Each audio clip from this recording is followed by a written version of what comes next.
Hello, everyone, and welcome to tonight's episode of Infinite Horizon. As you may have noticed, we are down one Drac today. Um, However, I can promise you it's for good reason.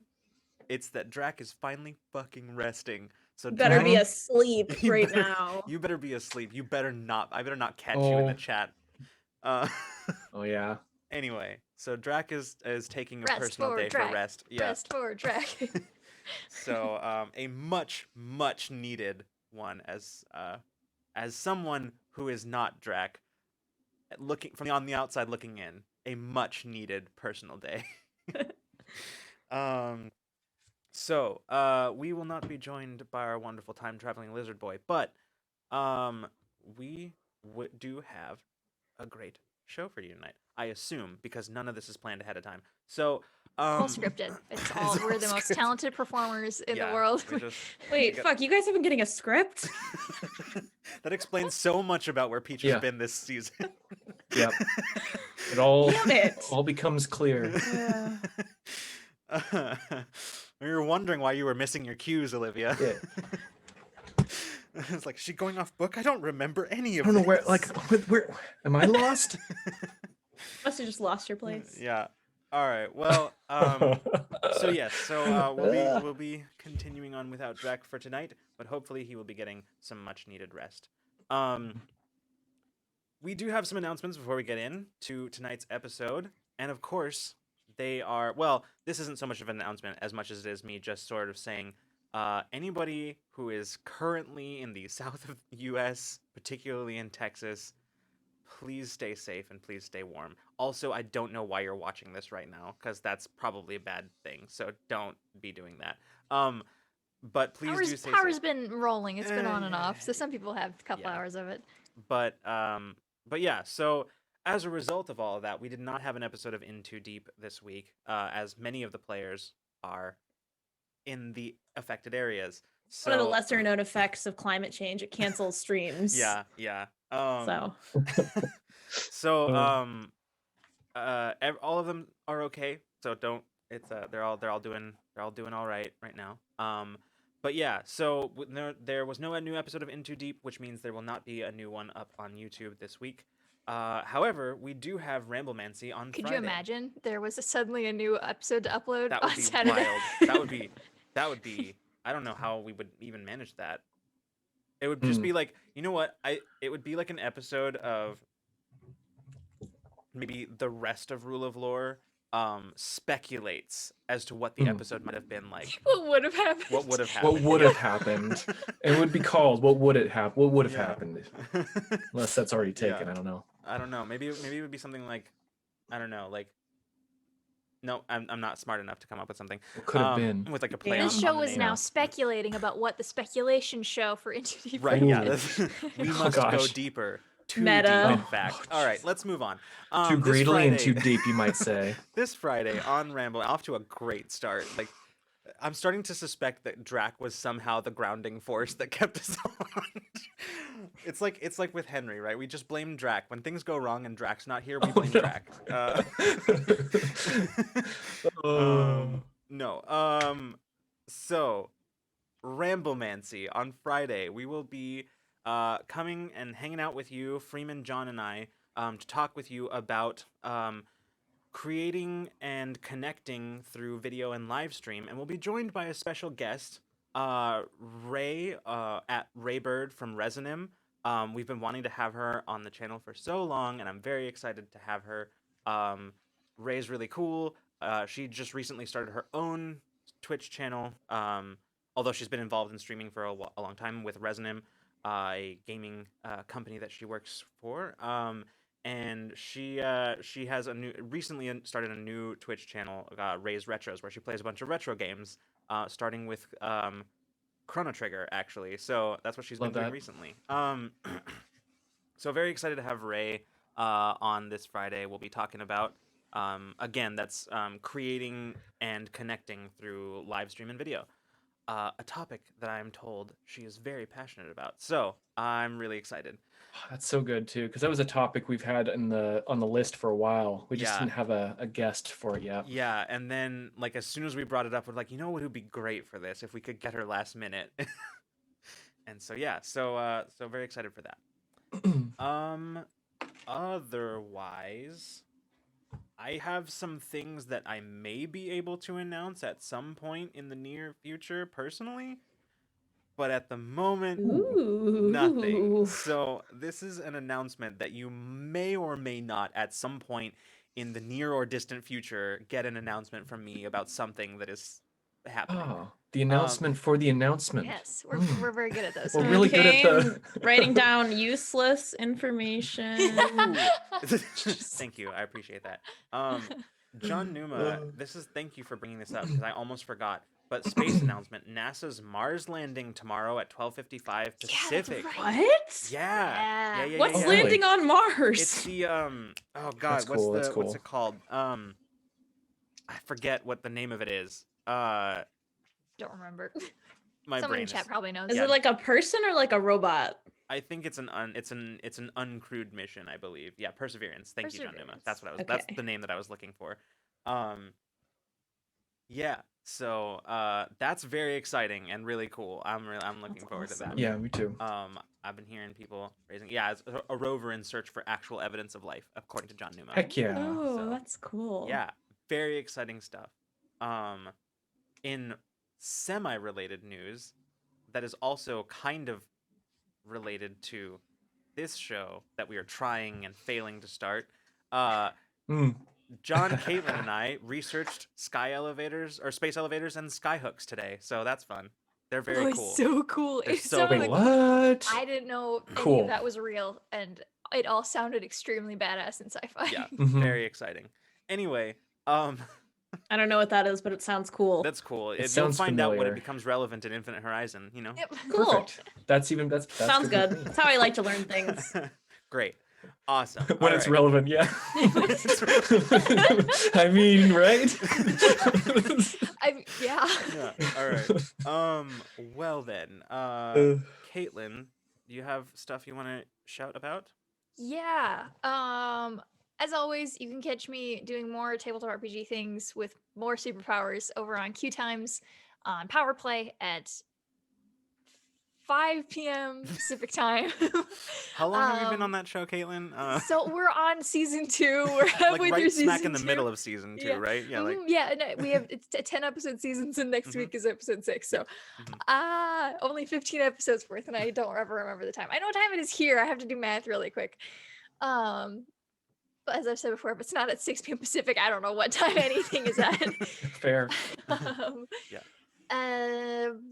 Yeah, that's happening. We're halfway through season 2. It's very exciting. Our last episode was extremely fun. What else? I feel like I have other things. That might be it. Oh, I'm gonna try to stream on my own channel this week. I announced it on Power Ooh. Play, and someone in chat said, it's always a surprise when Caitlin streams," and I'm like, yes, it is. You'll find out Yeah. eventually, but I'm planning on still doing it sometime this week. I know we're most of the way through the week, but I'm You gonna still try got some real hard. days. I got some days, so we'll Yeah. see. That should probably maybe happen unless I'm a liar. So that's my announcement. cool.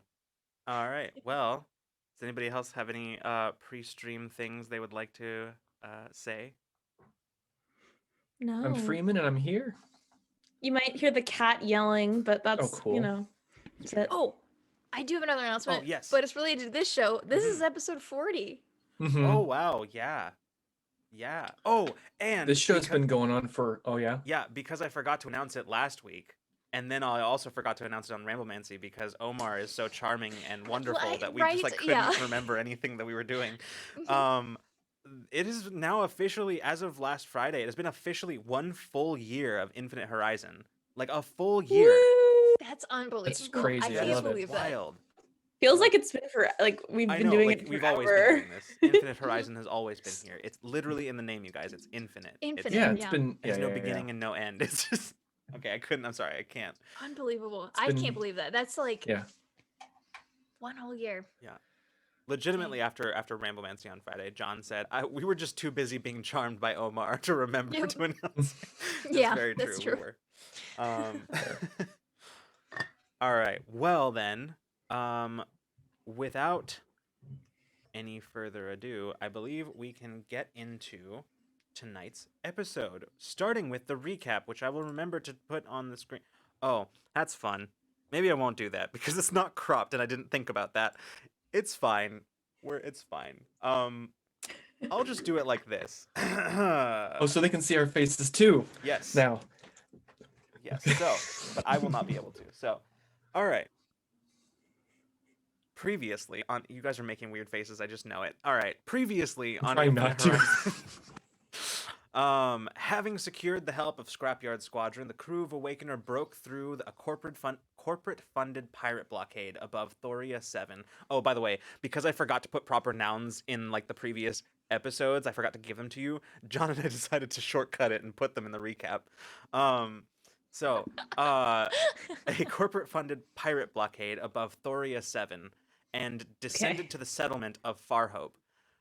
With the pirates above in a momentary retreat, the crew headed to town to meet with the new mayor, or with the mayor Zed and his head of security Treya. The mayor confirmed the crew's suspicions that High Prime Terraforming was involved when he told them that the pirate attacks had begun shortly after the settlers declined High Prime's offer to purchase the settlement and relocate its inhabitants. The crew offered their assistance, but with the deadline of another offer on the land and the safety of his people weighing heavily on him, the mayor declined. Though Mayor Zed seemed resigned to relocating, Treya seemed more interested in the crew's help. Before they could decide on a course of action, however, a pirate frigate jumped into low orbit and deployed dropships for a ground assault on Farhope. Unable to stop the heavily armed ship in orbit, the crew scrambled Scrapyard Squadron and raced to head the pirates off on the outskirts of town. In a stunning display of their powers, the crew of Awakener drove back the pirates and captured one of their leadership, a grizzled Rakdid who introduced himself as Creve, first mate of the Void Caller. And at which point Creve demanded the right of parley. And so that is where we left off. So yeah. Pirates.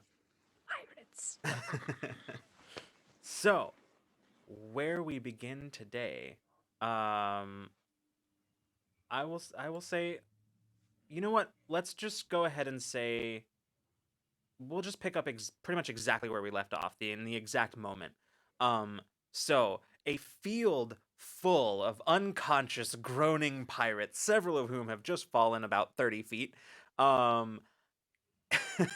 Good. Perfect. And a Rakdid first mate captured in the midst of all of you, surrendering to you, demanding the right to negotiation. What are you all doing? I'm fucking around in the Right, ship. that's right. Oh. Dina's still in the dropship. Everything's fine. She's taking that moment to get as much connection in like info, connecting her terminal to it like as she can while everyone is distracted Sure, outside. absolutely. But they can do their stuff first. I don't care. I just want to. That's what she's doing. Just gonna toss the other pirate that I was about to like detain, and when I see that like Taeon did all that, just amazingness, Mason just, and then just kind of lets that pirate join the others, and then kind of looks around and inside the ship. Yeah, you see Bina just like furiously muddling with the controls, and there's two very unconscious pilots just sort of over there, one of whom is still kind of smoking a little bit. Drag them out of the way. Okay. Grab one boot each. Vina's got 3 arms going crazy, and then puts one thumb up to you behind her. Yep, gotcha.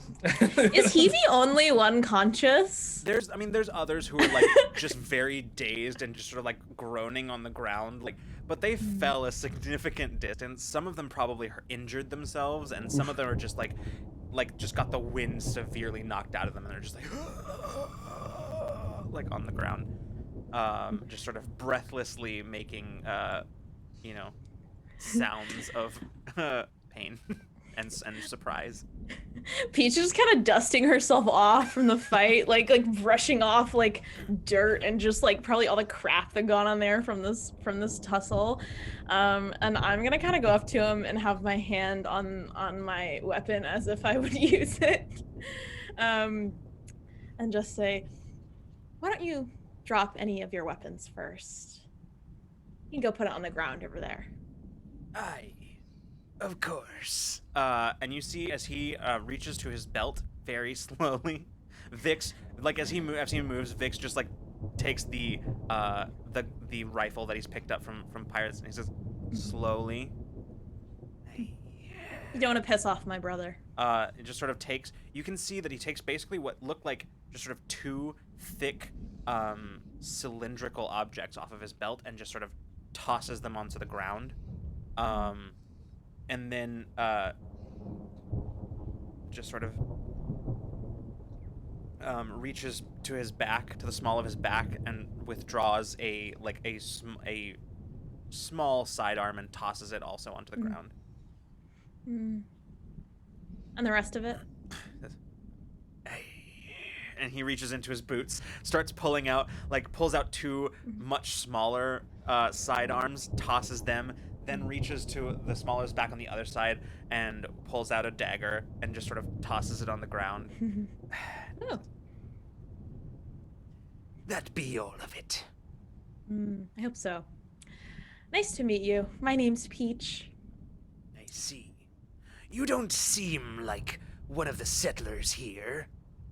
So, I take it you be those who came down in the large ship we saw, as well as the fighters. And he glances up where you can still see Scrapyard sort of dogfighting with kind of mopping up the last of the fighter escort. Yes, we're not quite from around here, but we do have some friends that know these parts. These are a few of them. Well then, it seems that there may be some things that we have of mutual interest. Perhaps some of what I know may be of use to you. Well, I guess that's for me to determine. What is it you know, First Mate Creve?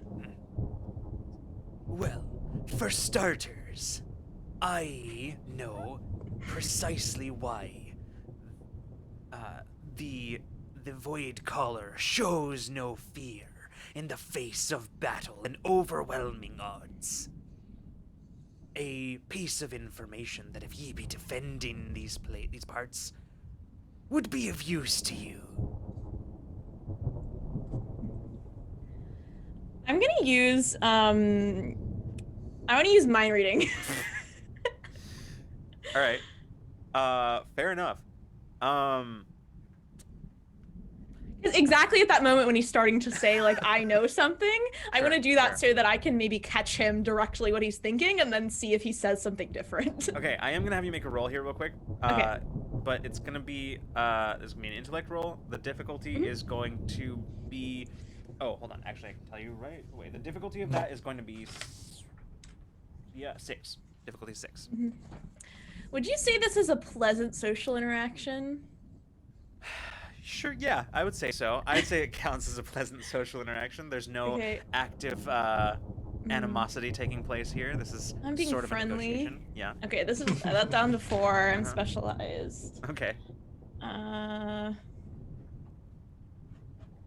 Free level of effort. All right. Down to 3.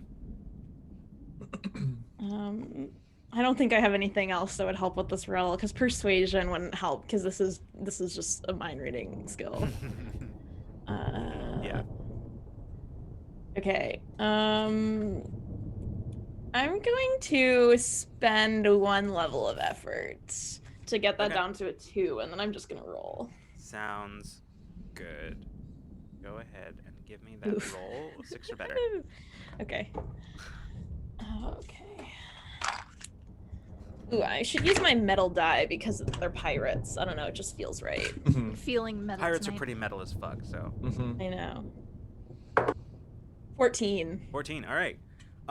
You catch,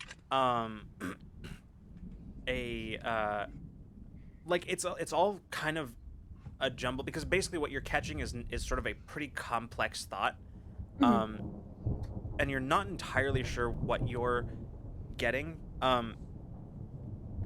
You're seeing some like basically like a mental image of a couple of ships. Definitely not the one that's up in the one that he referred to as the Void Caller. And you catch like a few snippets like of phrases like advanced shielding system. Basically, yeah, like that's pretty much what you would catch from, because it's a pretty complex thought. I'm not sure how much of that would be like a surface level thing that you could pick up. So basically that's what you get from that. I don't know if it's just surface thoughts. I think I might get. Let me look at the ability really quick. I have it like here.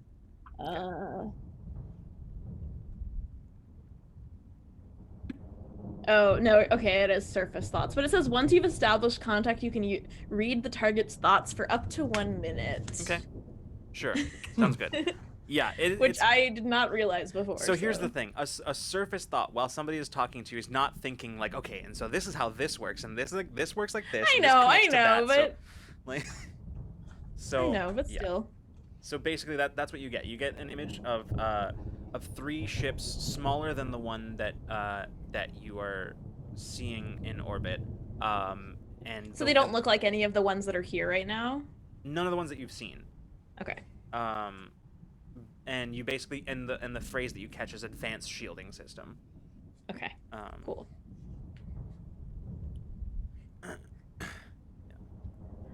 Wait, so what did he just say something? Sorry, what was the... He basically just said that he like the piece of information that he has about why the ship, the Void Caller, is seems to be unafraid of overwhelming odds. Is something that would probably be of use to you.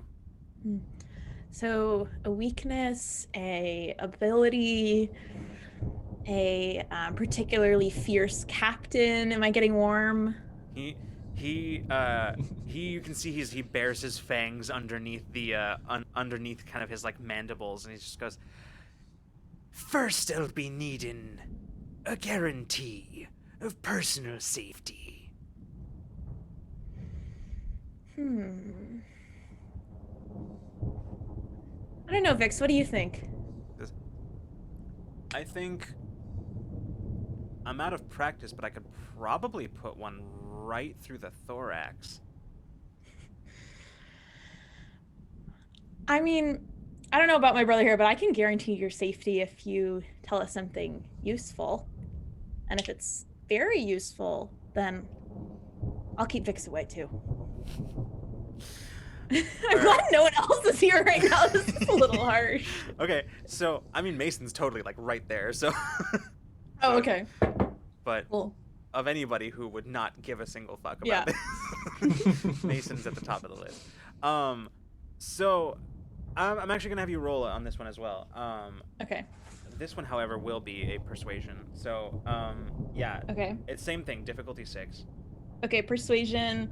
I'm trained. Pleasant social interactions. Yes, still. So that's okay. down 3. 3. Free level of effort. So now it would be at a 6. Yeah. So it's a 2 or better. Okay. Currently. I think. Wait, is it at a? I think I meant 2. Difficulty 2. Yeah. Or sorry, not 2 or better. 6 or better is what I meant to say. Okay. But yeah. No. The thought was there. The words did not come out how I meant them. I'm just gonna roll. I don't want to use too much intellect for this because fair enough. I don't know what we're gonna be doing later. So, I rolled a 1, but it kind of it hit against my box in a really fucked up way. But I'm gonna use an XP to reroll. Okay. Okay. I believe technically your current your intrusion range is 1 to 3 right now. Is it? I think. I thought it reset. Did it reset or not? No, it did reset, but then you used your powers again. My bad. Oh yeah, you're right. That's right. Yeah. Okay. That just fell out of my hand. Okay. And also for full disclosure, so for anybody keeping track out there in the audience, because I know they're doing it, I haven't been counting the mind reading in that, so that is intentional. Yeah, that was not like, Yeah, it's a different ability. 19. 19. That's a Much minor better effect. than a 1. That's a minor effect. Yep. Okay. I have to think about that for a second. So he sort of sizes you up, and then just says, "You seem to be a woman of your word, so I will tell you. The reason the Void Caller is undefeated in battle, even against overwhelming odds, and the reason she is unafeared in the face of overwhelming odds, is that she has been gifted an experimental shielding technology, one that is housed outboard in 3 smaller vessels that surround her. Now, this is quite a strength, as generally speaking, the Void Caller will have broken down any defenses of those she comes across by the time any figure out what's going on. But it's also quite a significant tactical weakness. You see, should any one of those ships go down, so too do the shields crumble. Leaving the Void Caller nearly defenseless. That is valuable information. Very advanced technology. Aye. Supplied to us by our corporate overlords. Very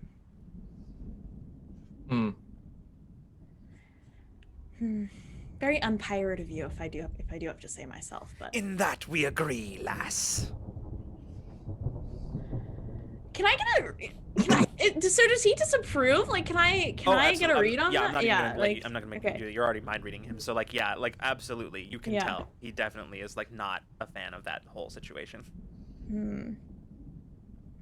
So it sounds like you have a little bit more understanding of the way these corporations work, and if you're not that interested in it, I mean, you seem like a powerful leader in your ship, so who is the one working most closely with this corporation? Who's the one who's made this deal?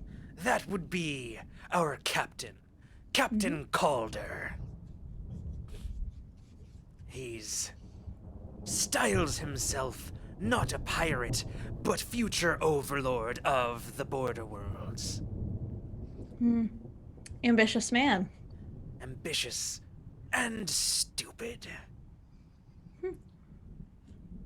And did anyone else on his crew feel the same way as you? Alas, most of them be too afeard of our captain's wrath. He's a formidable man. And they're right to fear him. But I lost my fear long ago.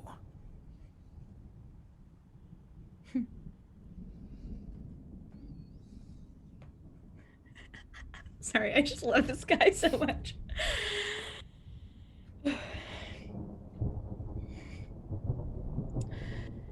And so do you believe this Captain Calder would agree to parley? He'd sooner shove an electro blade through your chest. Well, seems like we might have a distaste of the same enemy. It's a matter of self-interest. Corporations are slippery people.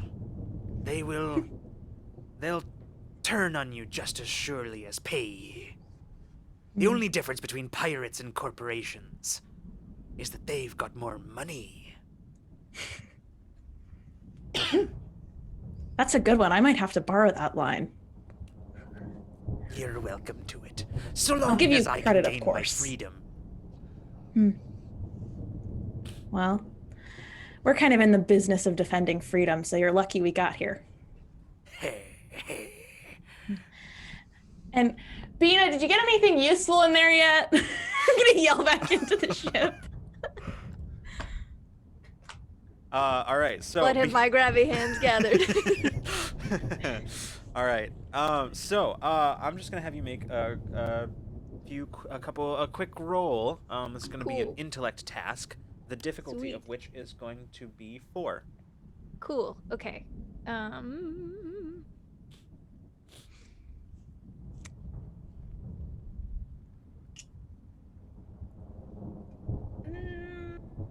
Sorry. Also, what specifically are you trying to do? Let's just clarify that for a second. Yeah, okay. So the goal was partially she wanted to get into the system to see if they had anything on here, and if not, if there was some sort of connection from these drop ships to their main ship that we could exploit, Okay. by way of Bina connecting her terminal to it to let Ada Sprix get access. And Okay. she's committing espionage. Sure. Yeah. Okay. So yeah, the difficulty I think will still be 4. Okay. I'm basically just going on it by the. Oh, actually, it'd be significantly less than that. Yeah, it'd be a lot less than that. It's actually, this would be a difficulty 2, because I'm going on the based on the level of the airship or the dropship itself. So Okay, yeah. cool. So it's actually Is this- significantly less. Is this a type of ship that I am familiar with? A vessel that I'm Ooh, familiar with unlikely, at all? because this is Okay. actually this is the kind of thing that's most more often military used. grade, Yeah, this isn't is it? like Yeah, corporate so I wouldn't military have any. generally uses this kind of thing. I wouldn't know shit about anything. Okay. Yeah. Do I have a help from any of my tool? Would my terminal give me an asset here? Yeah. Yeah. Terminals will typically give you. They'll give you an asset on any tasks to Okay. discover information, things like that. So Sweet. yeah. So I hook up my terminal, help it out, and then I don't think, because this isn't mechanical in any way, and so my jury rigging or my mechanic isn't going to help here. Right. Yeah. But I do have an edge in intellect, so that's 2. Okay. Perfect. So yeah, you just drop it down right immediately. Mhm. Cool. Are you gonna roll? Yeah. Okay. Yeah, I'm gonna That roll. painful. No. 19. Okay. See, this is why I was asking, because I had an idea for a minor effect, and so I'm Ooh. glad you rolled. Yay! So, Hell okay. yeah.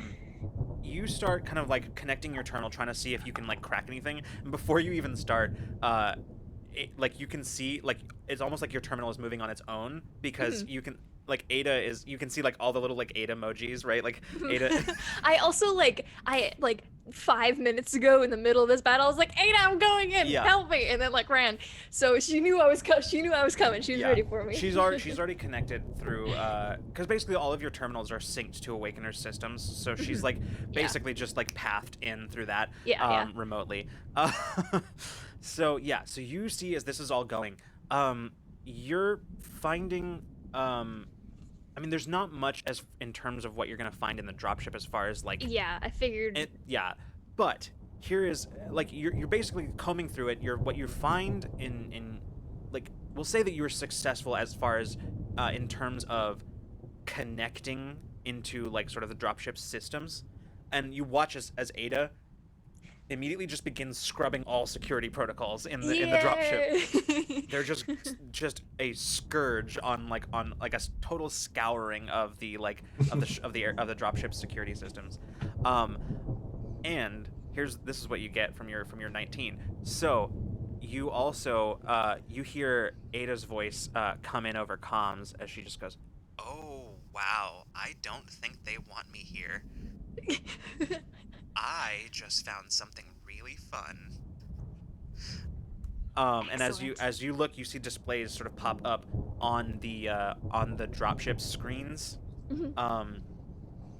And it takes you a second to figure out what you're looking at exactly. At first, it looks sort of like astronavigational charts, but as you look more closely, they don't appear to be updating in real time like they normally would be. So what you're seeing actually is you're seeing a pretty solid.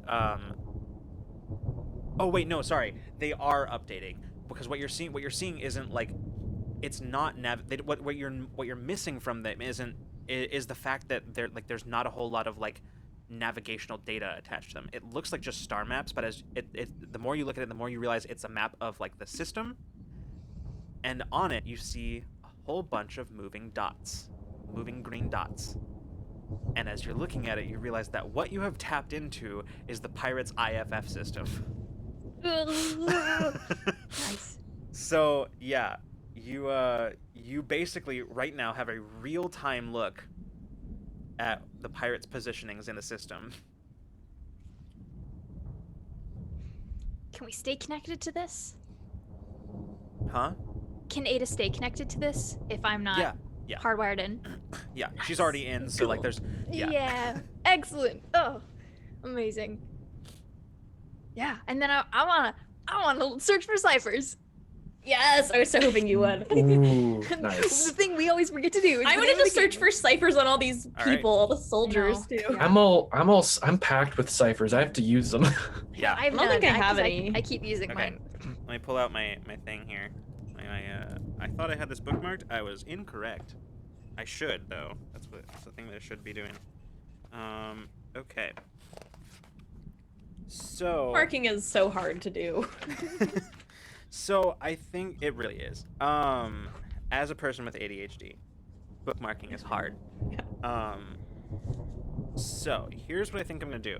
I'm going to choose the column that you guys are gonna be Perfect. rolling on, and so I'm just gonna have you first. So who's looking? Caitlin, Bina's looking in the dropship, and Peach, you're looking around the field. As Vix and Taeon like take care of the first mate, they sort of secure him, like keep him sort of locked down. So let's have I'd like a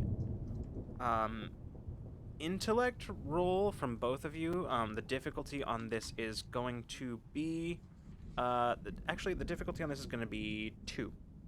Sort of like a person. So you know what, Bina, don't even bother rolling because tasks involving sight 100%. Yeah. So like. Excellent. So Got it. don't even bother rolling. So yeah, Peach. So I've taken difficulty- it down to a -2. Yeah, perfect. So Peach, yeah, this would be a difficulty 2 perception. Okay, so with free level of effort, and I'm just gonna roll because I don't think I have anything else that can help me here. Unless like I don't think dexterity or intelligence would help in this. Probably not. No. Okay, No.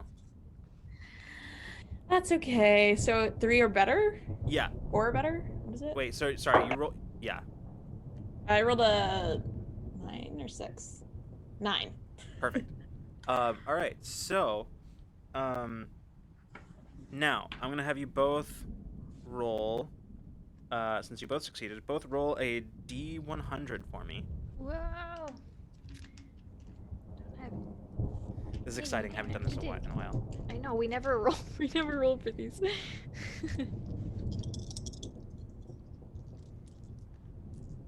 You do you need the percentile and the 10 for Yep. this, right? Yeah, I Okay. can both. I was like, this has been a 70. while. Yeah, I know we never do this. 70. 97. Ooh. Okay, 70 and 97. Interesting. Okay. So this has the potential to be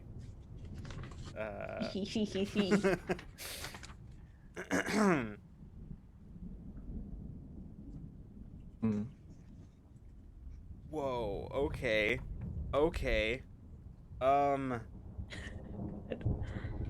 Bina, you find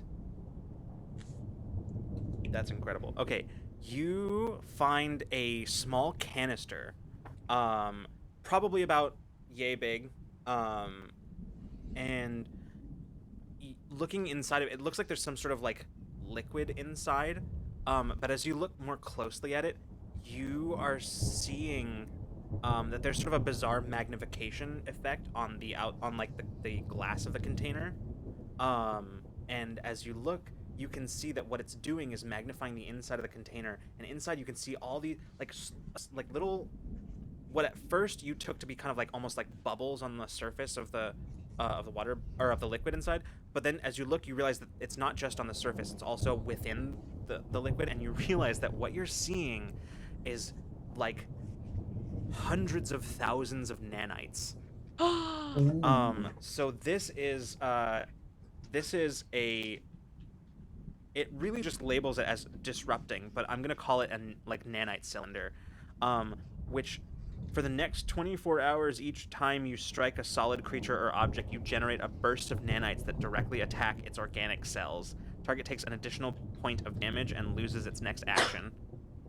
Oh. Oh, that's cool. So, For 24 hours? yeah. I'm going to say on usage, so. Yeah. Yeah. Loses the next action? That's sick. Yeah. All right, and Olivia, you said 97, right? Mm-hmm. Okay. This, oh my God. All right. You find on one of the pirates,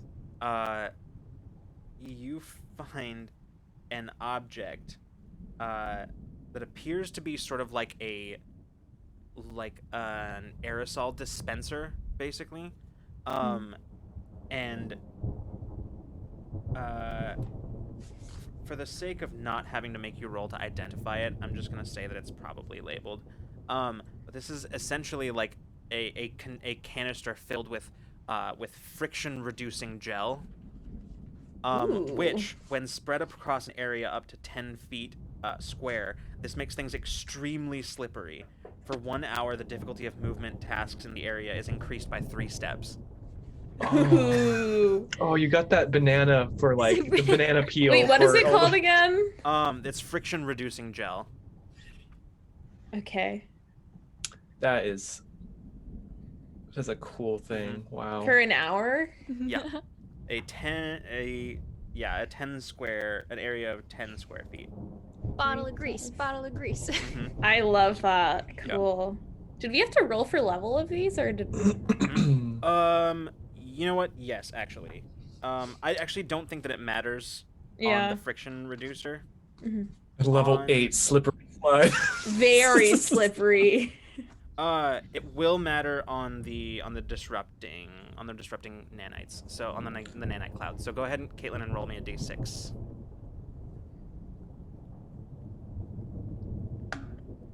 One.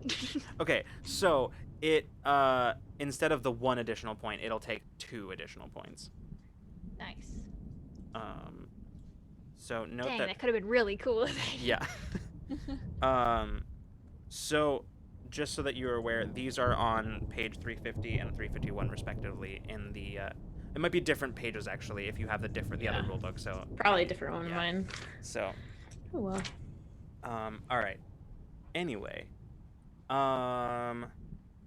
so actually what I am going to have you do, Mason, Mhm. I am going to have you roll a perception task, the difficulty of which is going to be 5. All right, I'm trained in skills that have to do with piercing disguise or seeing ill intent due to guarded. I don't think that's going to come into effect here. Is there an investigation quality here? Yes. Am I investigating? Okay, so I'm trained in that and in perception. Okay, perfect. So then that's down to a 3, difficulty 3. 3. Mm-hmm. Okay. And I'll spend a level of effort Sure. to bring it down to a 2. All right, you just need a 6 or better. All right, this one. Let's use the Cypher D20. As opposed to which that's the only one I have. What am I talking about? All right. 14. Hell yeah. Okay. So, as you're sort of watching Vix and Taeon securing Creve, you can see that while he is very clearly, like, you've sort of, like, looked him up and down, and he doesn't have any of, like, the telltale bulges of weaponry, hidden, concealed weaponry anywhere. So it looks like he was being pretty upfront about the fact that he, like, had given up all of his weapons. However, you do notice that he has, a kind of strange ring around one of his like middle digits that is connected to some sort of cord that runs along the top of his hand to his wrist where there's a band, and he keeps sort of unconsciously sort of like reaching over to it and sort of like touching it, just sort of nervously, sort of watching everybody, but like unconsciously reaches over to it. Okay, well, Mason does not like. Mason would like to kind of sweep over and kind of grab him by his hand. Mm-hmm. He goes, "Hey, yes. Not so fast. I'm sorry. I'm not really sure what you're getting at." If you don't mind, since we are cooperating for the time being, you won't mind if I take a look at this ring of yours and hold on to it, do you? He looks at you, and you can see as like all of his eyes narrow simultaneously. A very no. disturbing thing on a arachnid, as he, as sort of like his like primary eyes, as well as sort of like the vestigial eyes that sort of surround them, just sort of narrow. He says, "Fine." And he starts like he takes it off and just starts unclasping it, and then just hands the whole thing to you. You'll get it back in the end. So I'd like to look at it. I don't know what everyone else is doing, but for the sake Mason's of gonna. Right now, you probably aren't gonna be able to do much identifying Fair. with it right now. But yeah, you've got that. I do want to say when Peach calls out and asks Bina if she's found anything, she's just gonna say, "No." I'm not gonna shout to these pirates then. I know. I mean, but it's the way that she says it, Bina well enough to be like, okay. Be like, okay, we'll talk later. It's like that thing when you ask a little kid, like, "Did you eat the cookies?" No. Yeah. All right, so I'm gonna kind of turn to Creve and just say, behave for a second. I need to go make a call. And I'm gonna kind of step away from these pirates and call the people from Scrapyard Squadron, but I'm looking for the specific guy's name who we've been talking to. is that the major? Yeah, would he would be like up there in one of the ships. Yeah. Okay. Definitely. Yeah, I'm gonna call him. Okay. Sounds good. Killjoy here. Go ahead. Major, are you in the middle of a fight, or can you talk for a moment? Just mopping up. What's going on? What's the situation on the ground?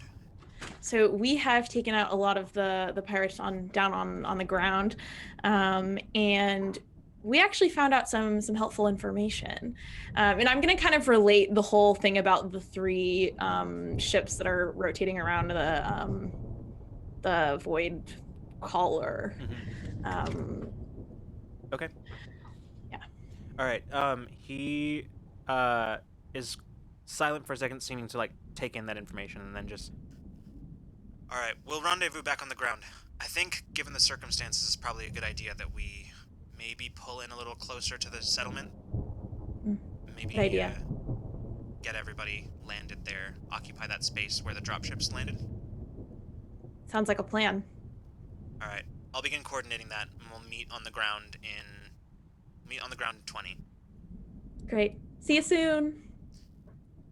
Killjoy out. What a cool sign off. I'm gonna hang up. All right. Cool. So as you turn back, sort of rejoining everybody, you can tell that the storm that had kind of been gathering in the distance is moving much closer. The sky darkening significantly to the point where now you can't really even clearly see the Void Caller anymore. The cloud cover having fully obscured the area, and even now as you're standing, you can kind of feel the tiniest droplets starting to kind of like fall on your cheeks. Better get inside before the rain comes down any harder.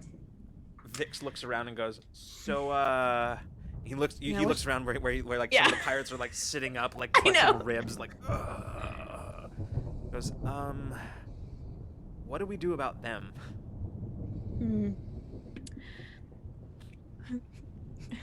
First mate Creve, are these men loyal to you? He looks around and he says, he like glances at Taeyeon and just says, May I? And Taeon just says, fine, but I'm watching you. And he, Grieve nods and walks over to where there's a couple of pirates that are just like, two of the ones that have like recovered most that are just sort of like standing kind of supporting each other. He says, you serve well. Unfortunately, it all came to naught. We are captured by the enemy. We are prisoners now, and we have no choice but to cooperate for our own self-preservation. What say ye? And the two look at each other. And before either of them can respond, you see that his, like, two of his, like, his kind of, the arms on his back, like, whip out, like, just whip fast, grab, like, what appear to be concealed weapons that you didn't notice as they were, like, sort of pulling up. He just whips out, grabs them, and just immediately just fires at both of them right in the chest, and they both just go down. Taeon is, like, immediately levels his blaster at Krieve, who is already dropping both weapons. And he turns back around and says, I, loyal to the end. -2. Okay. Bina, I think, is gonna stick her head out of the dropship and be like, I can ground this if you want me to. I can mangle it a little bit, and they can all hang out in here until we come back. Sounds good. It's an option.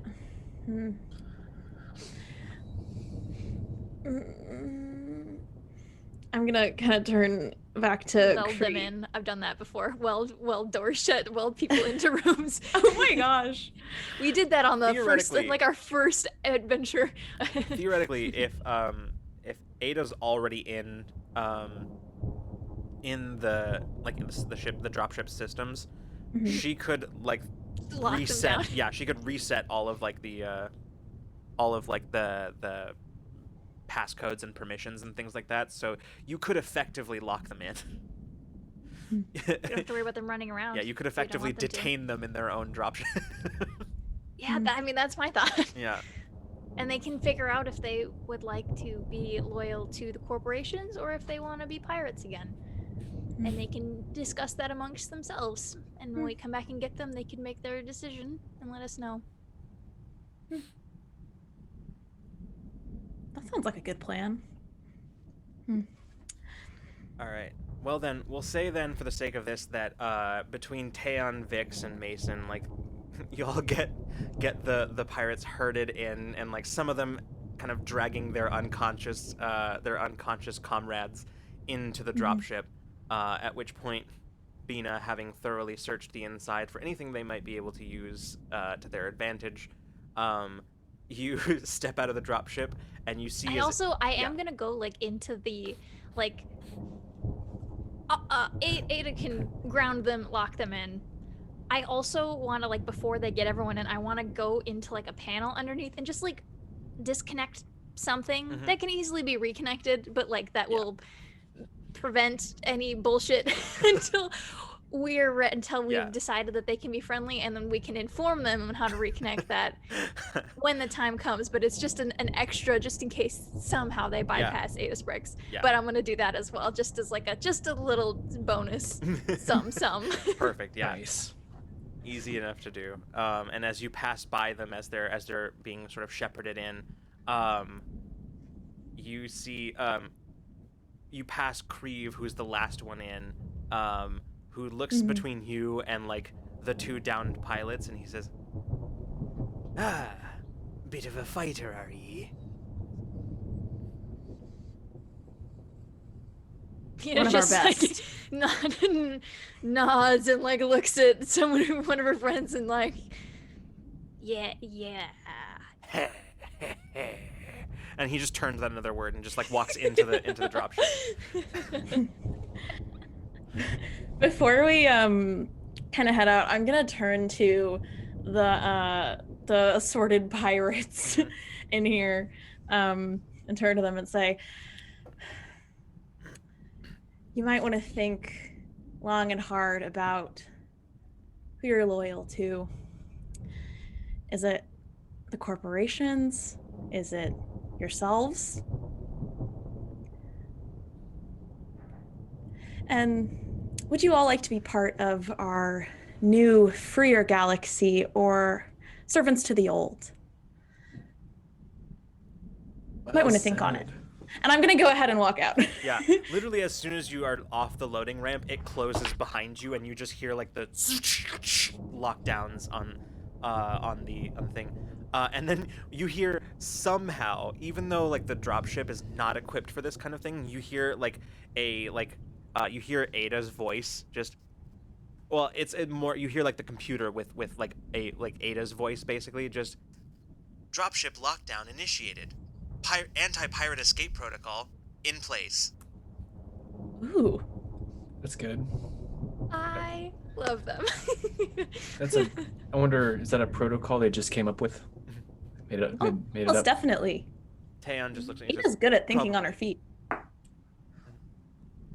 Awesome. And I'm guessing within the next 30 to 45 seconds, we gain a second dropship. Oh my god, yeah. Yep, basically. It just falls out of the sky. Yeah, no, actually, that's a good point, because all of a sudden, just, and then just the dropship is still just sort of flying. You can see it's actually kind of like smoking, and you can see like pitted craters in it, almost like looking like corroded.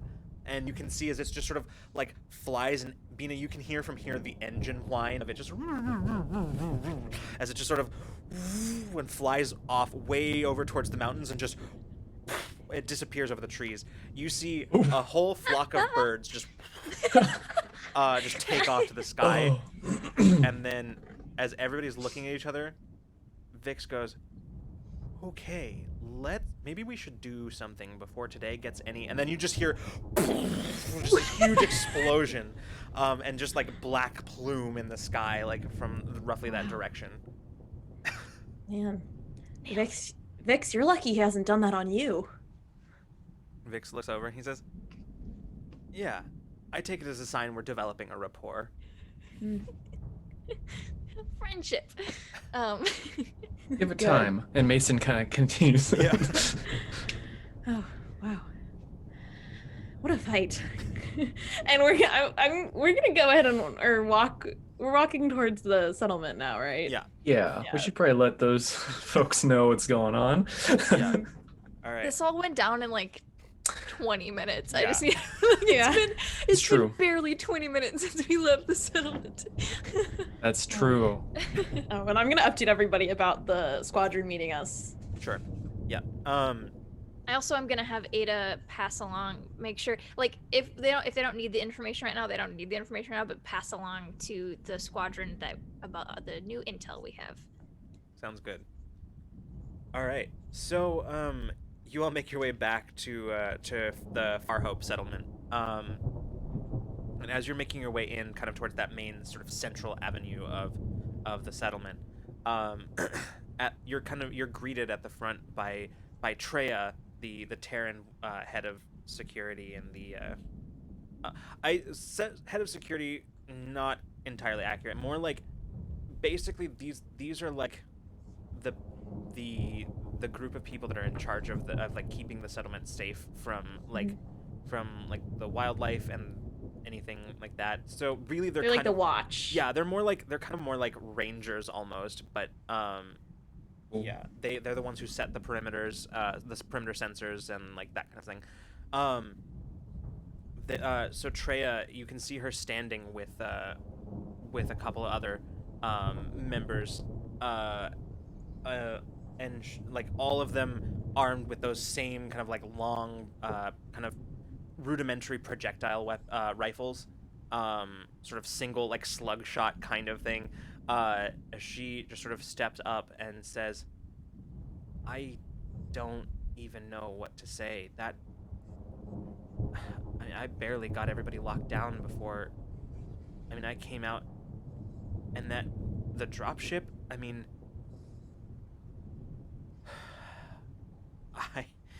I don't even pretend to understand what I just saw, but Thanks. Don't mention it. We're just trying to. We just don't like corporations. Yeah, I can see that. That's what we do. I'm glad we could keep you all safe, at least for a little while. Hopefully that continues. Yeah. Oh, speaking of which, Zed asked to see you when you came back. Oh, I'm sure. Maybe his tune's changed a little bit. We can only hope, but... Well, I've known Zed for a long time, and... He usually comes around in the end, but... Sometimes it takes a little bit of persuading. Good to know he can learn new tricks. He's back. He's back in the council room where you first met him. Well, let's go hear what he has to say. All right. So, y'all make your way inside. Kind of this big complex made of prefab shelters pulled together, arranged into sort of a large complex. And stepping inside, you navigate your way back towards where you first met the Sokoru mayor, Zed. And he's still in there, or he's in there once again. And you can see that he's currently pacing. And as you enter the room, clearly he was waiting for you. He steps over and he says, "Well, first of all, I just want to say thank you for defending our settlement. I suspect we would not have stood much chance against whatever they were going to throw against us. Of course." And you can see as he kind of, Bina, you can feel he's agitated. Like, you can feel that he's angry, but in the way that makes you feel like it's stemming from fear and anxiety more than anything. Does it feel like it's directed at us, or does yes. it feel like at Kind us of. specifically? Kind of. Okay. Yes, kind of. Is what I will say. Okay. He then says, "Of course, it's entirely likely that we would not have had to worry about such a thing had you not come here in the first place. I've received word from the High Prime Emissary with just simply this," and he pulls up his terminal and projects the message that you can see. It says, "So, I see you've made your choice." And that's it. That's all there. That's all that's in the message. "Apparently, the corps believe that we called for your assistance and have taken it as a sign that we have rejected their offer, thus forcing their hand." This is out of character, but am I making this up? Did we learn that they had this strike planned anyways? No, they had yeah. planned to come down and like raid, right? Right. They basically were Okay, like what and Peach then it learned turned. last It time. was bigger. Yeah, because so like they we were here. We already flew in. planning on coming down and like applying pressure like they had been in the past, like just sort of to like drive home the point that like, hey, Yes. clock's ticking, right? Yeah. But then okay, that's right. That's yeah, what it was. yeah. Okay, I can't remember. Says, "So, I don't think there's any way to salvage this situation diplomatically now, so I'll have to thank you for that, I suppose." Now, there's no real diplomacy with these people. Yeah, I don't see what's so diplomatic about them driving you from your home. People will live.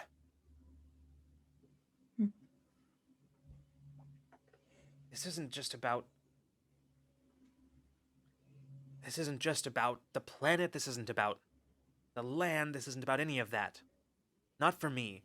For me, these people, they followed me out here. They followed me and the rest of the initiative out here for a fresh start.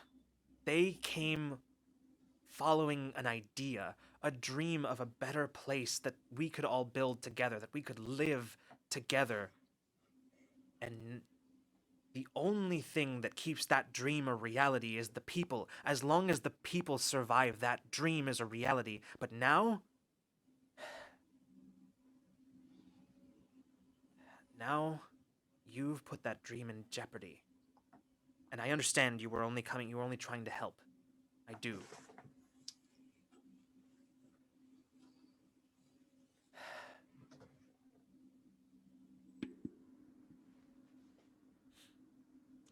Do you have any use for the tetrium?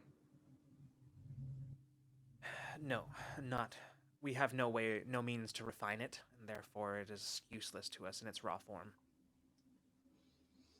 And do you foresee yourself in the future ever pursuing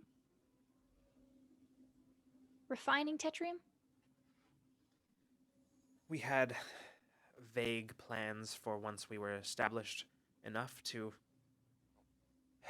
do something like that, but the infrastructure that it would take, that we would have to build in order to even reach that, is still some decades in the future. What do out of character? Does tetrium accumulate via just time passing? Is it a fossil fuel? What's the does it if you took all of the tetrium out of something, would it eventually come back in that same place, or does it only come in certain? Tetrium is a radioactive mineral, basically. Okay. It can be refined to the purposes we mentioned before. Generally speaking, in older shipboard reactors, and in very, very outdated energy weapons. Okay. So being able to just be like, if you were willing to forego decades future tetrium mining and refining, they won't fire on your planet to risk jeopardizing the tetrium because it's unstable. That doesn't mean we have to be so gentle with it. If there's no tetrium, this planet is worthless to them. Are you suggesting intentionally rendering the tetrium inert? Yes.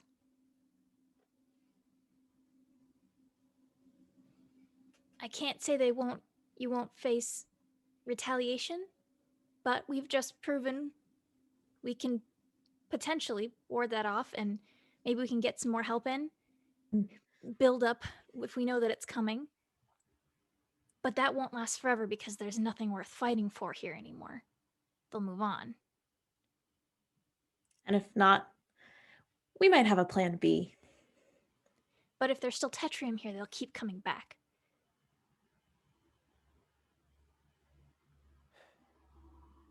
The planet's worth something to you with or without the tetrium, but not to them. It's far from the only pocket of tetrium on the planet.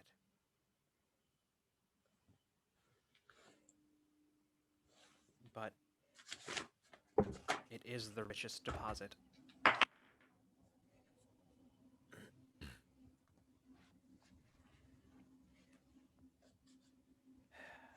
I'll have to run this by the Logistics Council, but it's an option. We don't have to do it, but it's a possibility. And meanwhile, we'll reinforce some defenses. Yes. And that scuffle wasn't for naught. We know things now that we didn't before, which puts us in a more advantageous position against your floating friends. Vix pipes up at this point and just says, yeah, because even if you can convince the corporations to back down, those pirates have tasted blood.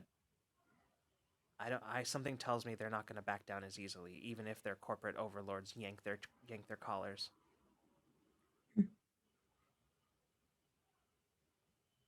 Something tells me regardless of what we do, we'll still have a fight on our hands. The real difference is determining whether that fight is with a ragtag, albeit well-equipped group of pirates,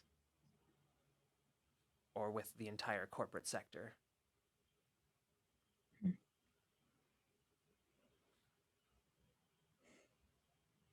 The mayor nods and says, I'll have to discuss this with the other leaders of the settlement. You are, of course, still welcome. Feel free to make yourselves at home here as much as that's possible. Mayor, we will keep your people safe. You have my word. And I appreciate that. If nothing else, you've shown yourselves very capable of doing exactly that today. Now, if you'll excuse me, I have to run this by the others. And he sort of, lost in thought, just sort of walks past all of you, leaving the room. Oh, we definitely gave Mr. Mayor a lot to think about, huh? I think we've been doing that since we got here. I can't believe he would have just abandoned this whole planet. He didn't think he had a choice. Vix crosses his arms and says, well, I guess we turned that around on him pretty nicely. I mean, Bina, that is an incredible plan. Tetrium is really unstable. They're not going to fire on this planet. They can't because they're risking their entire payload. I don't remember. Caitlin doesn't remember. Maybe Bina doesn't remember either. Like hitting it like with weaponry is going to render it inert. yeah, basically it's highly reactive. Like basically like it'll react not explosively, but it just in a very intense very intense exothermic reaction, which basically will useless. it'll just burn off essentially, like all of its valuable properties, which makes it extremely difficult to mine, requiring highly specialized equipment, and also makes it very, very rare because even a slight shift in tectonics could set the reaction off. So like that's one of the things that it makes it very, very difficult to find. It's one of the reasons why there were some technology pushes a few hundred years back that basically advanced shipboard reactor technology beyond the need for Tetrium, because it was just unsustainable. Wars have been fought over Tetrium. Pat, if we find the biggest pockets, the largest wells of it on the planet, we have the entire Scrapyard Squadron on our side. We can send them around and wreck shop. Even if there's still Tetrium on planet, if there's a small enough amount, it will no longer be useful to them. They're trying to mass produce something. Obviously, they don't do things small scale. It won't be worth it for them. Won't be worth it. I like this plan. We're still gonna fight some pirates, I'm pretty sure, but Oh, no doubt. it'll Probably. make the planet useless to them in the future. Vic shrugs. Sounds like a plan. It's really the only long-term solution. I mean, we could fight the pirates, but High Prime would just send somebody else. Yeah. Somebody worse. We need them to leave them alone.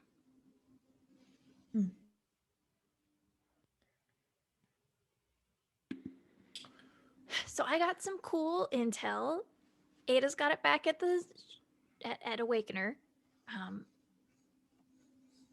think we have a leg up that they definitely don't want us to have. Intel, weakness, like in our odds. Can start looking for pockets of Tetrium. Is that something we can scan for? Hey, is that? It definitely is. It's very easy to scan for because the very thing that makes it so unstable also makes it very easy to detect. We know where one is now because he said the one nearest to the settlement is they're one of the largest Yeah. pockets of it. So if we find maybe the top 3 to 5 largest veins of it here, like I feel like that's if we can split the squadron into teams and just kind of go ham on the surface, because this is the only place where it's populated, right? Yeah, this is the only populated, like the only place on the planet Is populated by Farhope. sentient beings. Is Farhope. Yeah. Cool. Yeah, which I mean makes it we could be a little delicate here probably, but anywhere else like airstrike. There's actually, just so that you know, there's actually at least a small chance that the dropship crash might have actually done some of the work for you. Hell yeah. Yes, I mean, Depending if on where it tectonic crashed. Depending on yeah. where it crashed, there's a good chance if that tectonic activity Mm-hmm. fucks it up, like that's similar enough. You rattle it around. Yeah. We can brute force our way through this yet. Like Absolutely. All right. Well then, let's say that as you all are exiting the complex, you're starting to see people who are like basically. So it looks like there's sort of a soft lockdown in effect still, where like they're not like all like confined to a certain area, but it does appear that they are being asked to remain within the complex itself rather than going out to the surrounding buildings. And so you can see people kind of gathering in some of the common spaces, watching you curiously, with a renewed curiosity, given that they saw the dropships coming down and now there's no sign of pirates as far as they are aware. So yeah, you can see a few of them just sort of giving you looks. Pete's gonna make some confetti appear over some of them. Yeah, just one of them just kind of just like staring, Like unnecessarily like flourishing with her Yeah, hands. just sort of Gotcha. staring and just like, the fuck? Mason's just charging forward like, oh, I'm not. Don't look at me. No one look at me. No one. I'm not here. Yeah. being waves to anyone who makes eye contact with her. And as you step outside, you can see over kind of in the same direction, right over where the dropships landed. You can see the last of Scrapyard Squadron starting their descent, as well as even from this distance, you can see Awakener has already touched down in the clearing nearby. So, and as you step out into the outside, the open air, the first raindrops begin to fall, and I think that's where we're gonna take our break. So, Oh my gosh, Ooh, seriously? nice. yeah, That went seriously, so fast. yeah. Whoa. Like we're a few minutes early, but like, yeah, Wow. yeah. Whoa. So, all right. So we will be back Time. in about 10 minutes or so. So yeah, everybody stretch, you use the bathroom, hydrate, all that stuff. And we'll be back in just a few minutes. So see you in just a bit. See you soon. Where we gossip and then we go back to the game. Yeah, Welcome I back, take everybody. like a recovery roll in that No, time, when I you said know? we were going back, I meant now, like literally this Immediately moment. good. That's all right. Yeah. Welcome back, everybody. Our breaks. I'm saying mean things Here- about Yeah.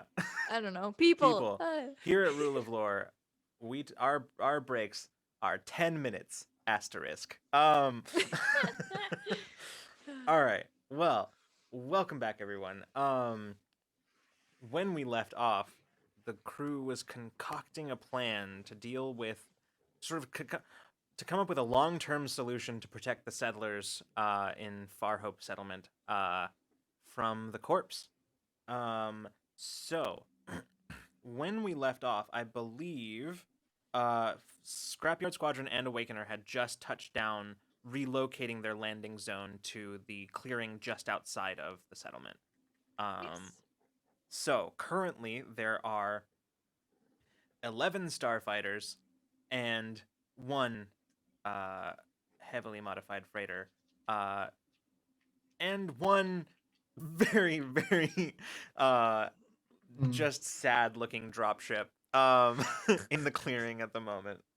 With what, 19 people in there? There's A little cramped. there's like 19 pirates, including the first mate, just sort of like shoved into the dropship. Not a whole lot of elbow Like room there. sardines. Yeah, not a whole lot of elbow room, which is unfortunate because some of them Maybe were it's 20 unconscious. because there were 20 plus 2 pilots and then Oh, they true. Yeah, so it's like he killed so it's 2, 21. so it's 20. It's 21 or 20. 21. 'Cause he killed 2 of them outside. Yeah, but he wasn't counted in the original 20. Oh, I see. So it's 21. Mm. Anyway, Many of them 21 are crammed in a pirates. dropship. That sounds like a spin-off. 21 pirates trapped in a dropship. Yeah, 21 pirates. A spin-off, a Infinite Horizon spin-off coming in spring Oh my 2021. goodness. No, Oh that's my not goodness. happening. Oh my gosh. Unmade It's a Gaming. bottle episode if I've ever heard Unmade one. Gaming, thank you so much for the raid. You caught us at just the perfect time because we are just coming back from our break. So thank you so much for the raid. Welcome, raiders. You're currently watching Rule of Lore, Infinite Horizon, our sci-fi superheroes Cypher system game. Cheers. We are currently, the crew is out defending a settlement on the frontier of space from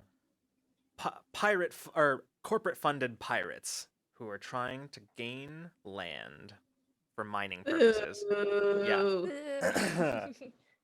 So Boo corporate overlords. My friends hate corporate overlords. burn corpo All the shit. cool Okay, kids. anyway,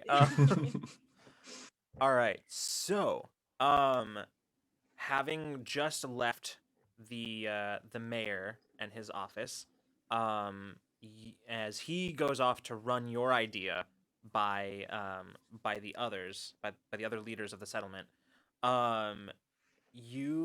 where are you headed now? Are you headed back to your ship, Awakener, or? I think so. I think we're going back to Awakener unless there was something else we had needed to do. I think the only thing that you guys had planned is that you were going to meet with the leader of Scrapyard Squadron. Oh yeah, let's get some But you can do Scrapyard that- Squadron leaders up in Awakener. That's what I We'll was gonna meet say, up yeah. real quick. Yeah. Mhm. We have the observatory? That's not the right word. It's the for it. observation deck, but yeah. Observation deck. It's that's what I also was looking kind of for. like a crew lounge With a the little bit. candlestick. Mhm. Yeah. Yeah, so we'll bring everybody up there, get some coffee going. It'll be great. Awesome. We have some things to discuss. Okay, sounds good. Yeah, we do. All right, so let's go ahead and actually just cut directly to that. So like as you all are oh, here's another thing. Let's actually have this scene because this was important. And so as you are making your way towards the boarding ramp of Awakener, you see Scrapyard Squadron is sort of gathered around the kind of the base of your ship, like politely waiting for you all to return before before boarding your ship. You can see that of all of them, basically most of them seem to be gathered and waiting. And there does appear to be like one or two in the distance who are currently like attending to like ship maintenance, just doing standard checks that you would do, just maintenance checks that you would do at the end of every flight. Bina would be aware of this. Although you're also aware that they're kind of doing the quick and dirty version because they don't actually have all the equipment that they need here, but not like being sort of perched in like a clearing on a plateau, like probably don't have the equipment. As you're approaching, you also see Bina, you'd become aware of a sound that you sort of took for granted and then realized that doesn't make any sense. Why would I be hearing that? Which is the sound of approaching ship engines. And as you glance up, you can see Scrapyard Squadron kind of glance in the direction, sort of the direction that you originally landed in. But none of them look particularly concerned as they look in that direction. And as you glance, you can see a very ugly shuttlecraft approaching. It is painted exactly like Scrapyard Squadron's ships, which is essentially just loud colors and dazzling patterns that just sort of patchwork the entirety of the hull. As you see just sort of this shuttle that just kind of looks like a flat, almost trapezoidal sort of body with a single fin that rises up from the main body, and as it turns, sort of finding a clearing to land, you can see as it approaches just sort of landing in the field just shy of where the river runs through. this clearing here on this plateau quickly becoming very populated with vessels. It's a lot of us here. Yeah. And as you approach the rest of Scrapyard Squadron, the major turns to you and he says, "Hope you don't mind. I decided to call down a little bit of help. Figured with the pirates occupied on this side of the planet, wouldn't be too hard for Specialist Laura to bring down our maintenance crew. Seems like we're going to be Good down here call. for a while, so." Yeah. The more the merrier. All right, well, shall we? And he kind of nods towards the boarding ramp. We enter. Okay. Home sweet home. As you followed by Scrapyard Squadron, the majority of Scrapyard Squadron, with just like one or two, like one of the stragglers kind of coming, you can see as actually I would say, Mason, you can see as you're boarding behind a lot of Scrapyard Squadron. The last member of Scrapyard Squadron is Hooligan, who is kind of still over by the ships, being met by the maintenance crew that just landed. So, making your way up into the ship itself. Is Ada Spriggs like nearby when we enter? Oh or is yeah, she she immediately like as you step in, she's like waiting at the top of the boarding ramp. Just gives Taeon a kind of walks over to him, gives him like a quick squeeze, and then says, "So when she is free, I am grabbing her arm. I'm like, "Good dig, good job. That's amazing." I did not expect to get into their IFF systems. I had no idea I was going to be able to get into that. I mean, I didn't either. really, I they didn't know. need I figured we could get something. I mean, you would think that with corporate security protocols, they'd have better, right, yeah, protocols exactly. blocking it off. I don't. Amazing. This is amazing. And she like wiggles her arms Yeah, a little bit and literally, keeps moving. For the rest of you, it's almost incomprehensible. Orzai 'cause- speak. 'cause, yeah, the two Orzai are just like back and forth at the exact same moment. They're like speaking That was in like perfect. the same. She's just doing this. Yeah. Mhm.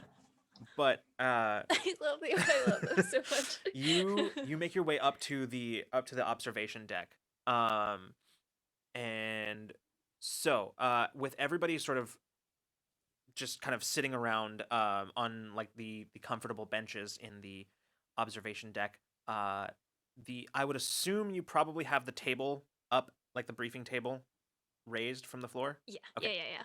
Cool. All right. Then in that case, you basically just watch as like the major gives a very brief summary of their recent dogfighting with the pirate ships, the pirate starships. And it's pretty cut and dried. Like they basically like the pirates were not expecting that kind of resistance. They were like, yeah, it was a cakewalk is essentially what you hear the major describing. They took a couple hits, but nothing serious, which is why they specifically requested the transport come down from their carrier. Yeah, he finishes it with a decidedly military efficiency. Just very like boom, boom, boom, all the facts. Here you go. All right, and we're good. So. I think Bina and Ada stand up and we'll put up, I want to put the feed that we found up on one of the hollow boards Okay, and kind yeah. of explain what we did and what we found. So theoretically, we can see them. And I don't know what technology they have as far as scanners and tracking us, but for now, until they notice what we have eyes on them.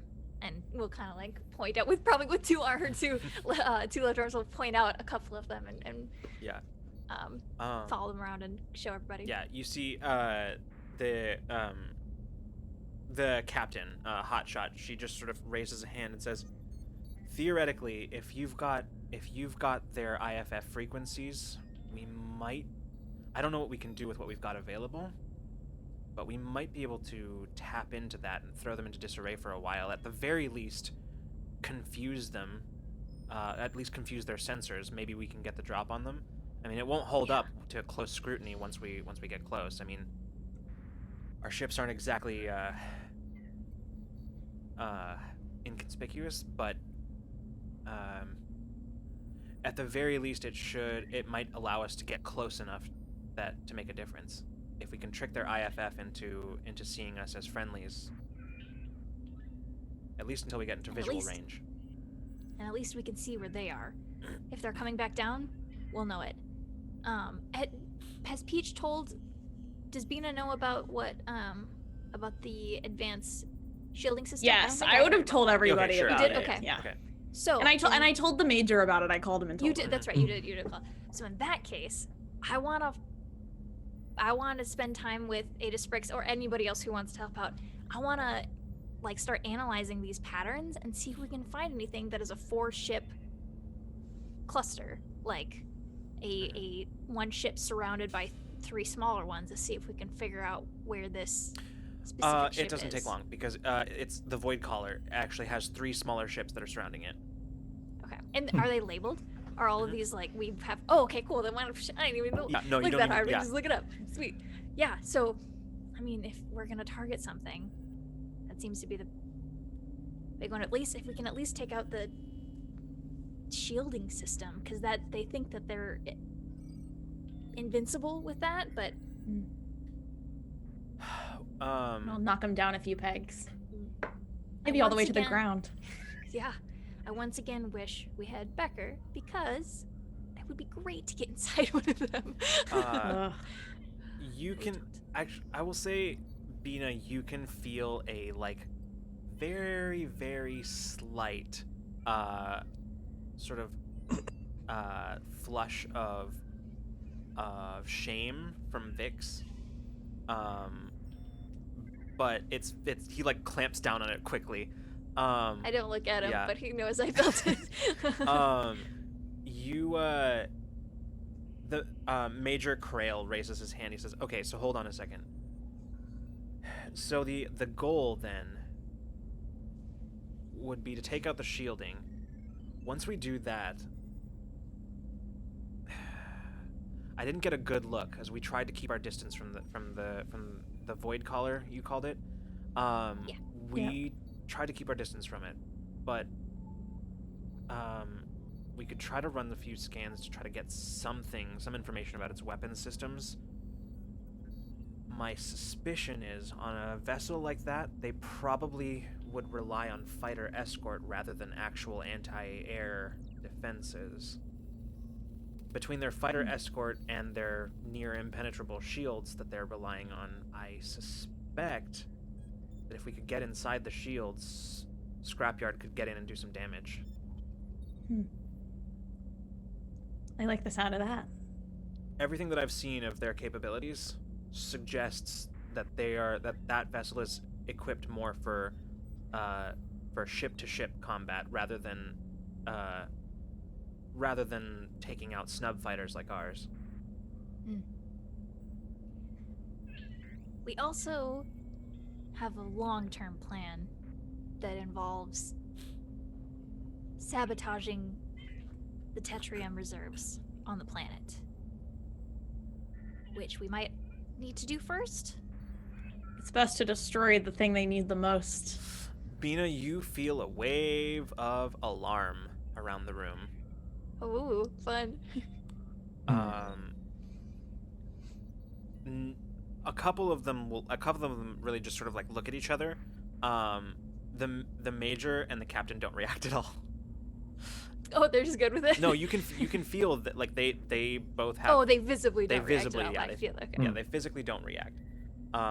Beta just like looks expectantly, like share with the class, like.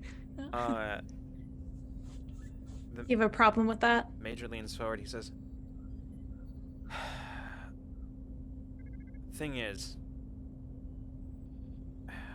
one of the things we were hoping to accomplish here, besides dealing with the pirates and corporate influences, the hope was that we would be able to establish some sort of trade with the settlement here. It's not cheap to keep a whole squadron of fighters flying without the support of any kind of organization. Largely, we've been forced to survive on whatever we could scrounge ourselves and whatever anyone that we've helped has been willing to part with. Thing is, reserves of tetrium like we've found on this planet, they do us a lot of good.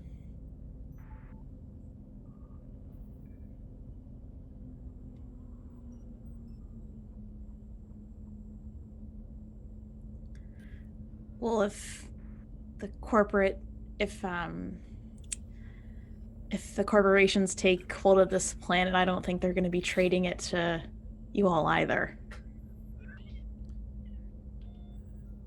He glances over at the captain, who just sort of like has her arms crossed, is leaning in the chair, and she just sort of. I understand. We've been in the same position, kind of scrounging. But I think you'll make do. Also, the idea isn't to knock out all of it, just a big enough portion that this planet will be useless for them to mass mine. If there are still small pockets, that could still do you good, but it's not going to do them good. Yeah, Maybe the settlement will still let you poke at what's left over. What's the phrase that I heard people use? I think it's shop local.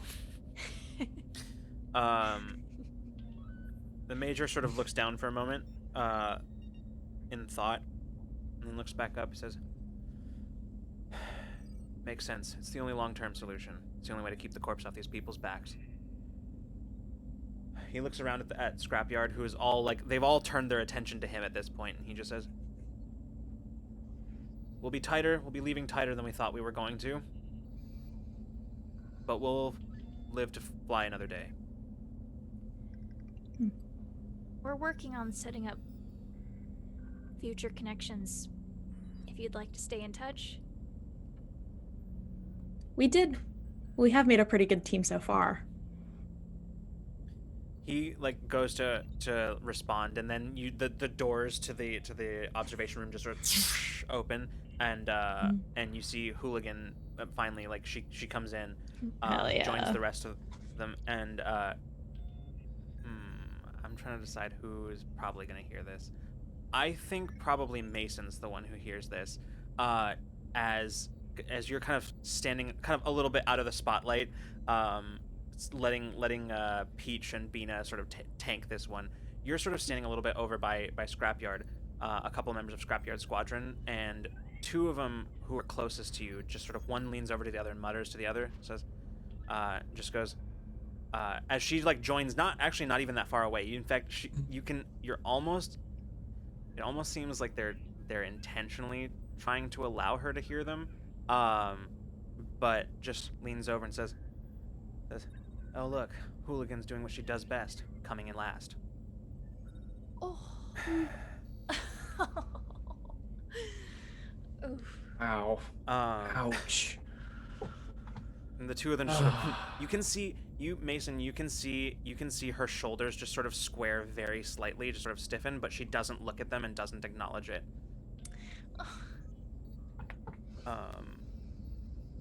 Anyway, the major just kind of after that sort of brief interruption of her entering, he nods and he says, "Maybe once this is over, we'll have other things to talk about. For now, I think it's probably a good idea that we start." I agree with you that it's very likely that even once the corps cut their losses here, there's still the pirates to deal with, and I sincerely doubt that they'll let this go. Although some did hate the corpse as much as we did, so still, it's a bit of a surprise. Hating the corpse and fighting for something are two different things. True enough. I would advise you, as someone who deals with pirates regularly, generally speaking, on the other end of a turbo laser, I'd recommend you not turn your back on them. Wasn't planning on it. I have about 20 of them locked in a dropship. I think it's 21. 21 of them locked in a dropship. I was wondering about that. Yeah, they're just hanging out. We'll worry about Probably that. pretty smelly in there. Yeah. We told them to make their choice. If they want to be pirates again, or if they want to be... God, I keep wanting to say corporate ghouls, but that's not... I did that to you the other two things. Corporate stooges. All right. We'll get the fighters prepped, make sure the maintenance crews have a chance to look over everything. If you want, we can have somebody monitoring the IFFs just to make sure, keeping track of their movements. We have multiple eyes on it. Good call. All right.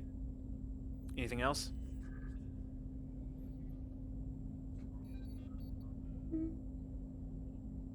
I guess we'll talk again as soon as we hear back from the mayor about whether or not they'll let us wreck shop in their Tetrium, but I think we're gonna need you for that.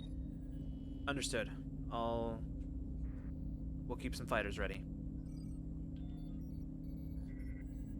For now, he turns to Scrapyard Squadron. He says, "I want everybody to get some rest, get some nutrients, and then make sure that you're fresh and ready to go in the morning." Everybody just sort of, like all of Scrapyard Squadron stands to attention and just, "Yes, sir." Says, "Dismissed." And Scrapyard sort of starts kind of filing out. Hooligan notably just sort of stays where she is, just sort of like leans kind of leaning up against the couch that she hadn't actually sat on. The major nods. He says, "We pull this off. I owe you all around." We'll hold you to it. And he turns and exits. At least the world didn't end yet. He turns and exits after his squadron. He turns and he says back looks at Hooligan. He goes, "Lieutenant, you coming?" Says, "I think I might take a look at that IFF, sir, if that's all right." He says, "Understood." And he turns and exits.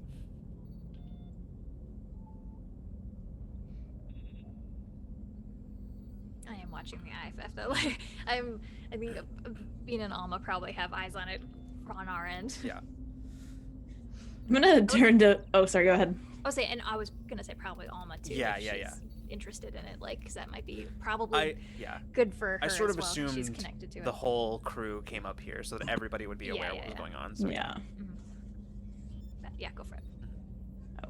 I was just gonna turn to Hooligan and say, "So are you inviting yourself to dinner? You're welcome." Actually, I was kind of just fishing to receive an invitation, but I could tell. Yeah. Let's go eat something. great. Mason, Bina, dinner. Right behind. And Mason's gonna kind of... Bina, I can bring you a plate if you're busy doing something.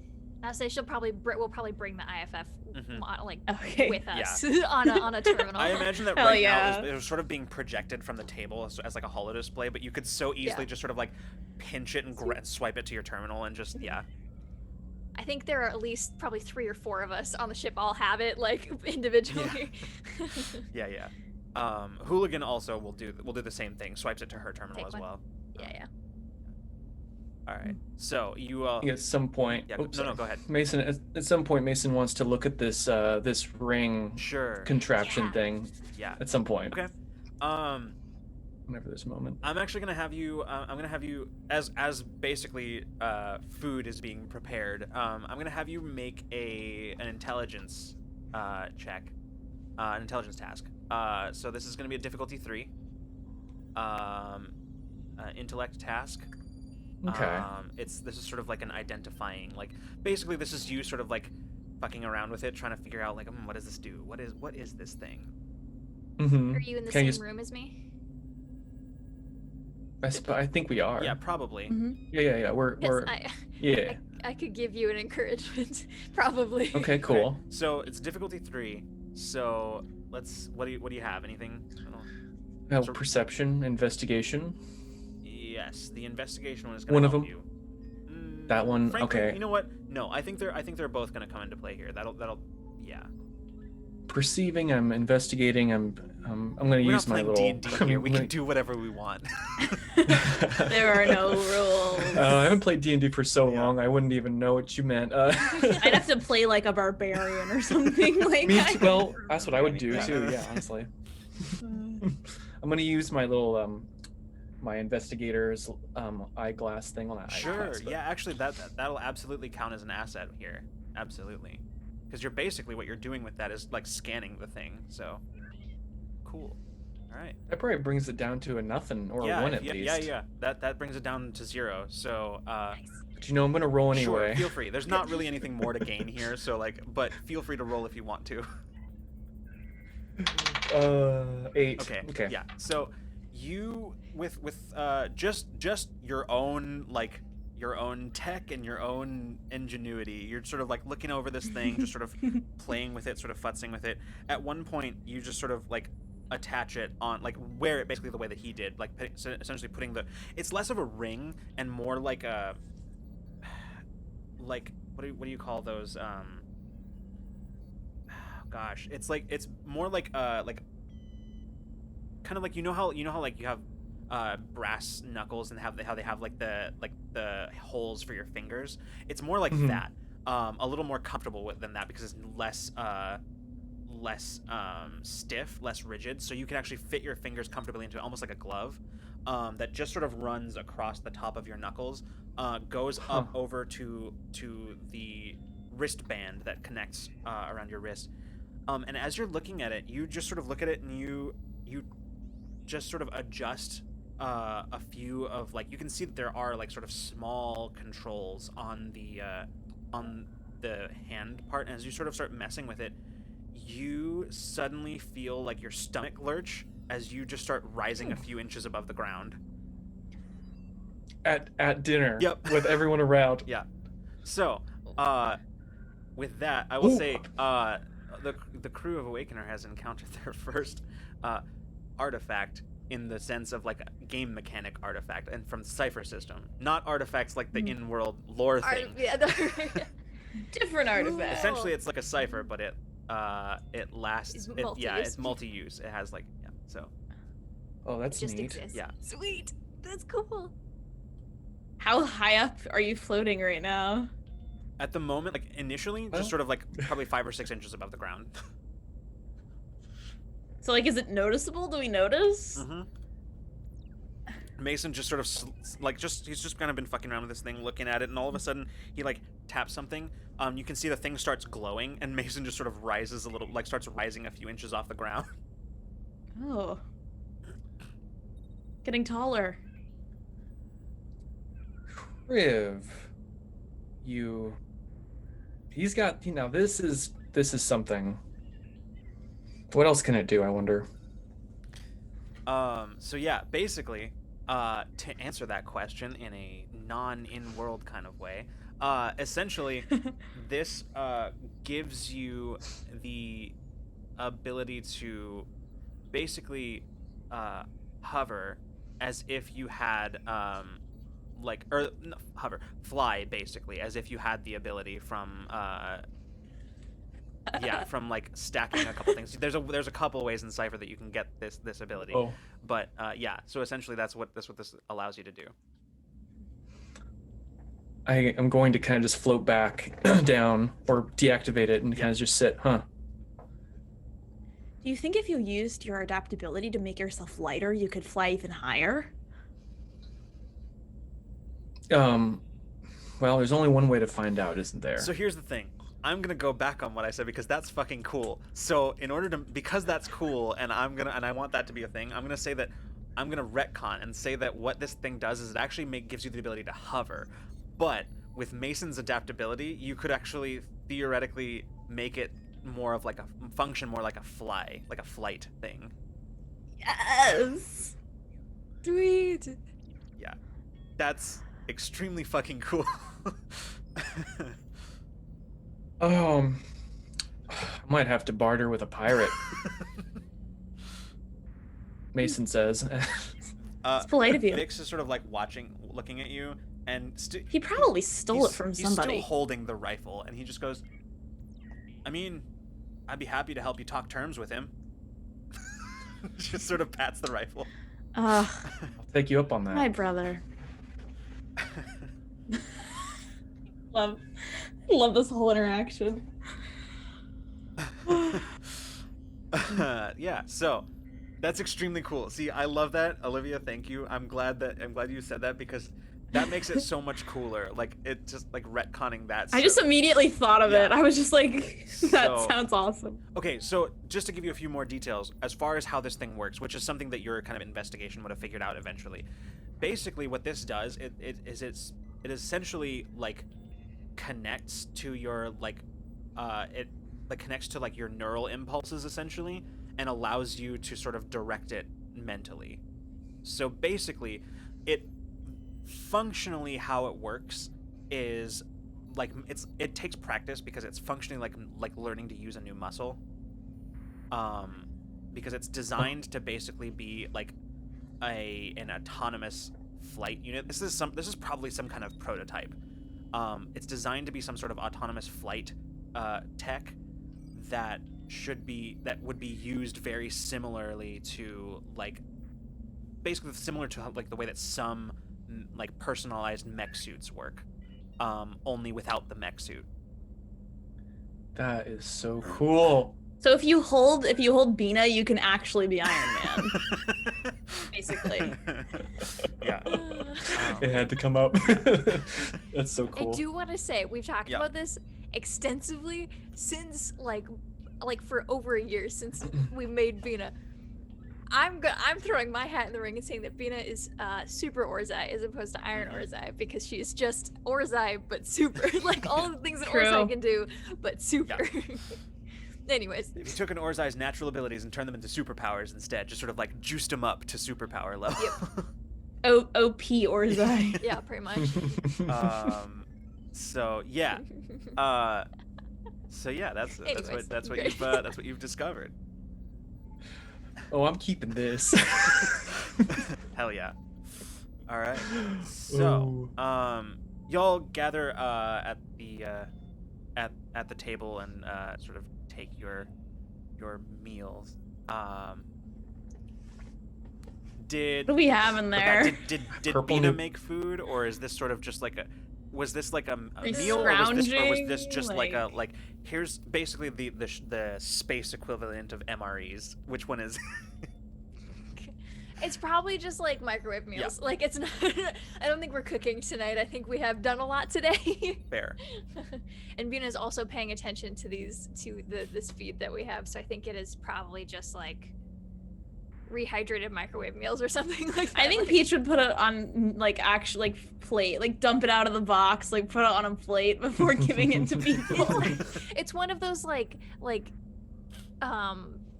freezer bag, like where you just okay. heat it up so it seems fancy kind of a thing, but it's just a frozen meal, but like you have to like make it in a skillet kind of a thing, so you'd put it on plates, but it was like pre-made. Yeah. Mason's got like the classic cup of noodle. Wish I had a fresh lemon to squeeze on top. And to which a hooligan responds, you know, I wasn't a fan of them at first, but I'm actually really glad that humans brought those with them when they came through. Because let me tell you, there are a number of MREs that you get in the field that are just unbearable, but with a little bit of lemon squeeze, you can kind of choke it down. Exactly. And cayenne pepper. That's another good one. Fresh Chili lemonade. oil in some instant noodles. Excellent. Hooligan, who is kind of like next to Bina, like looking at the IFF stuff with you, basically like neither of you having ever really completely taken your eyes off of it like the whole time that you've been here. She just says, by the way, thanks for I was sort of joking around about the whole being invited to dinner thing, but I do appreciate the invitation. Of course. We're a pretty welcoming bunch. You'll figure that out. Kind of an Yeah. open door policy, if I'm You being honest. But you seem like good company. I mean, we wouldn't want you hanging out with around bullies, and Mason kind of like is kind of insinuating that he heard. Her face kind of falls and goes, right, yeah. I see you've picked up on that, huh? We're in the middle of a meeting. I should have called them out. Sorry. No, it's all right. They're good people. They just never quite got over me not joining them when they deserted. Everyone has their own path. Yeah. Yeah. And I mean, I get to be with the people who are basically like my family, and doing things that are important, helping people in a way we couldn't before. So, if a few jabs now and then are the price to pay, then I'll take it. I understand. They're frustrated. It's hard living the way we do out here, never knowing when the next meal's coming or if it's coming. Having to rely on what the people out here can spare when they're willing to spare it.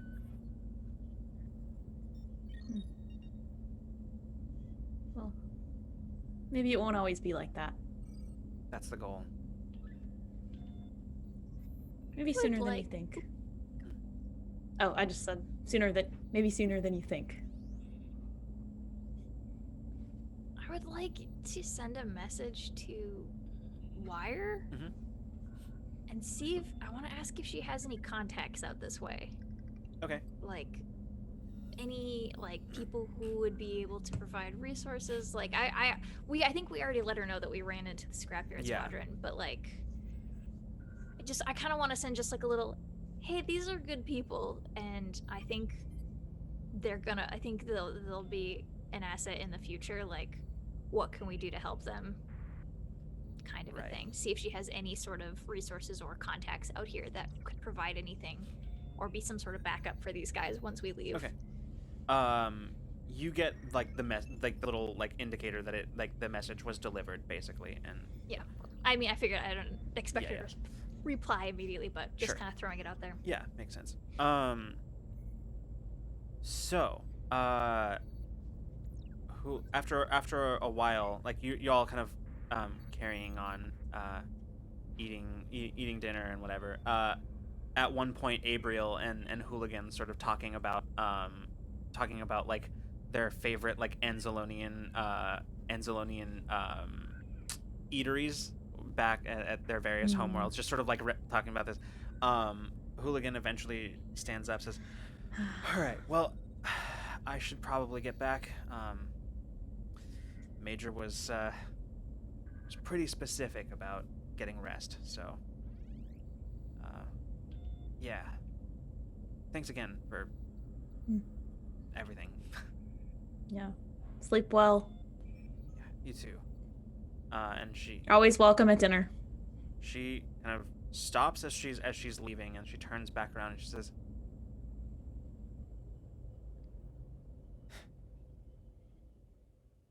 If I had known that people like you existed out here doing the things that you're doing, maybe I would have come sooner. Thanks. And she leaves.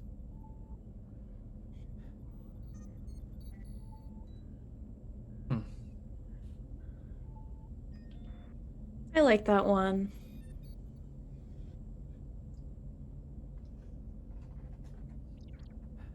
But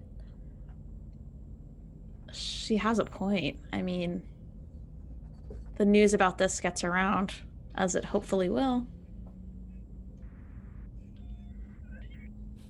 That's what we want. There are people out there, and they do care about you. What's a better place than Farhope?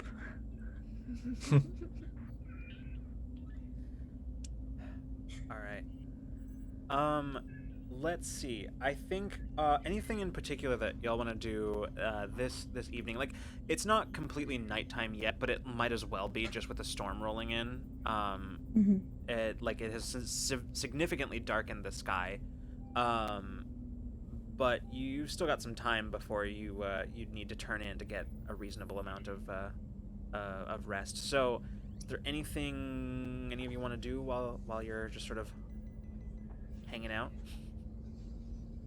Before you answer that question, I will also say that while watching the IFF, essentially what you're seeing, the Void Caller has moved into like upper orbit. So like basically it has sort of pulled back a little bit. It hasn't left, but it seems that they are reevaluating things. 'Cause consider from their perspective, they still don't know where that fleet of regulator ships came from. And even though they were able to destroy them, illusory though they were able to destroy them, they also have not heard back from their ground forces. And the fighters mopped up theirs. So, like, at this point, you get the sense that they are reevaluating the situation. That they are, like, you definitely don't feel like you're in the clear by any stretch. Because they are clearly, like, and you even see some of the ones that were sort of like the stragglers that were out, kind of outriders in the system, starting to sort of like pull in a little bit. Although from the IFF it looks like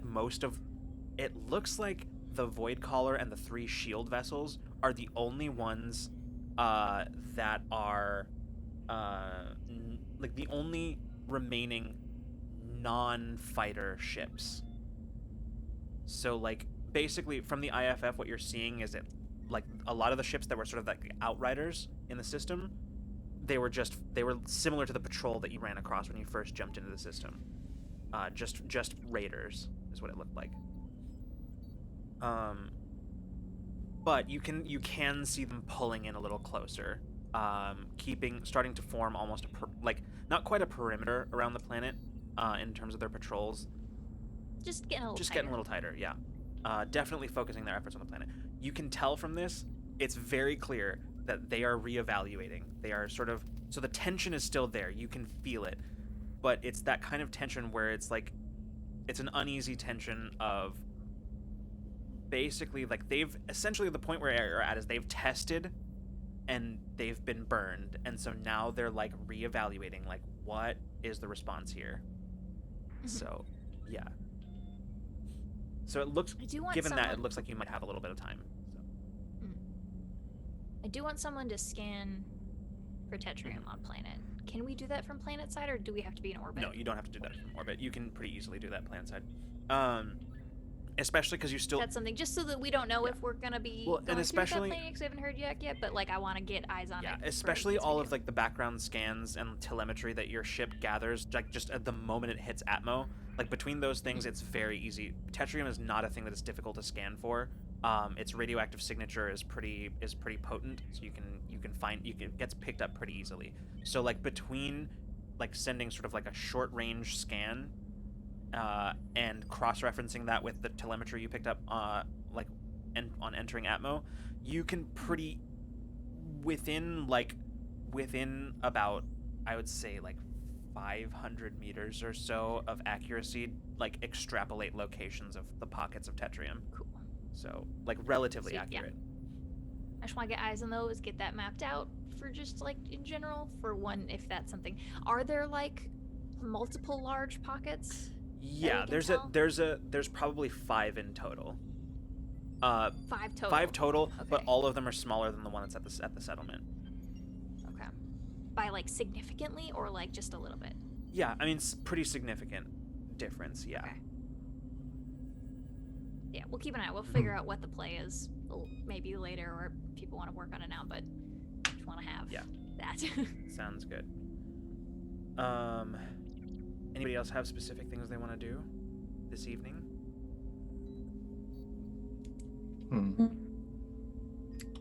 I want to go talk to Mason if he's around. Sure. Where would I'm Mason around. be this evening?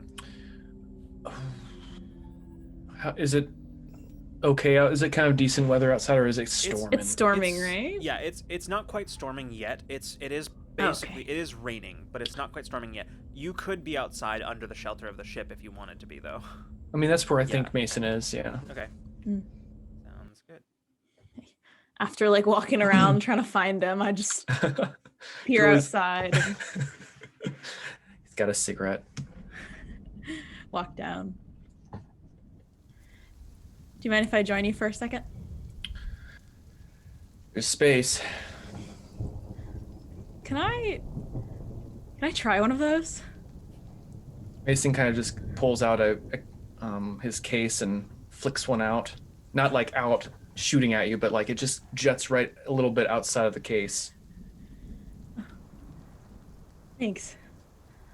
I don't think I've had one of these in at least 25 years. Oh yeah. Well, this is a good time as any. Yeah. Mason pulls out like a little zapper. Oh. The light. Yeah. It's like I don't know, I'm just making it up as I go. Yeah. She takes it and lights it and doesn't cough. Manages not to cough. Yeah. It's peaceful out here. Yeah. I like the rain here. I mean, I enjoy the smoke, but I came out here just to kind of wanted to ask you something. I mean, I gathered. When you were first learning to fight, did you ever freeze up? Did you ever have a moment where you just were thrown out of the fight, stuck in your own head? Well, the first time I learned to fight wasn't really wasn't an official training. It was on the streets of my home planet when I was 16.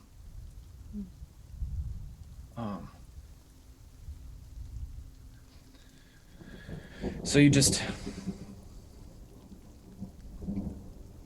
fight or you run. And I'll be honest, I did a fair bit more running than fighting. We don't really have the luxury of running.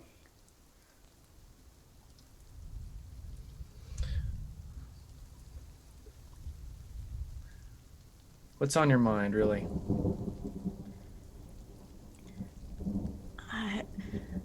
I'm trying to be as capable as I can in a fight and be here and support everybody as best I can. But back there was a moment where I totally froze up, and I was just hoping you might have some insight on how to push through. In the middle of combat, when you're afraid for your life and you're not sure.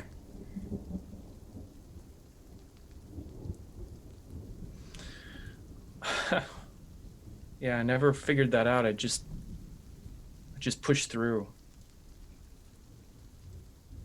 It's moments like that where you have to dig down deep. You can't be. It's hard, I know. But we're trying to change the world. And when we're trying to change the world, we can't be afraid.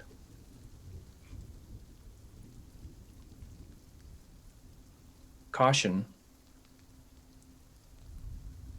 Don't dive into something and you don't think you have like at least some percentage of a chance, but you can't be afraid. Dig deep. Aim for the eyes. Or the nose.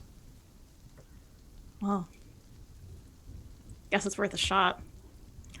I guess that was the first kind of intimate fight we've had of that manner in a long time. It's normal to be nervous, right? Yeah, absolutely. Without it, without that instinct, without that nervousness, we're also left with weaknesses. Keeps us on our toes.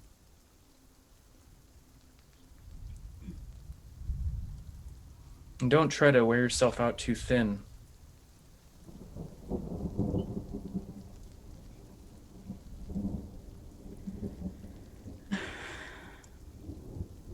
I'll try. But I don't know. There's a lot of me to go around. It's true, it's been a while since we've been in a fight, but you did fine. I only saw you go down once. What was that about anyway? Not quite sure. I was there, and then the next second I wasn't there for a few seconds. I think it was just the rush of the fight. I think it. I'm not sure, but I do not want it to happen again. So.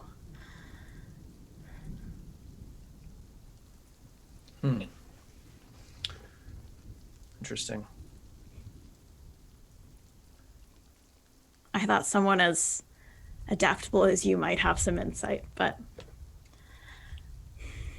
Unfortunately, I don't really know fully how your abilities work, but maybe you could start there.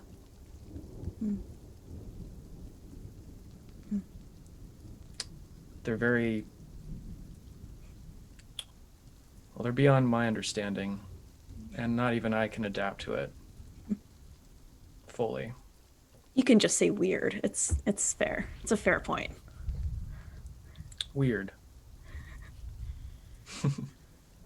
Mason does chuckle. Kind of, Peach is probably done with the cigarette at this point, and like kind of looks like she's gonna throw it down, and then, oh, I don't want to litter. What do you do with these? No, actually, don't worry about it. There's no filter on that. It's just all tobacco. Oh, Just tear it up like little strips and just toss it. Like it's fine. sustainable. Just kind of throws it on the ground. Well,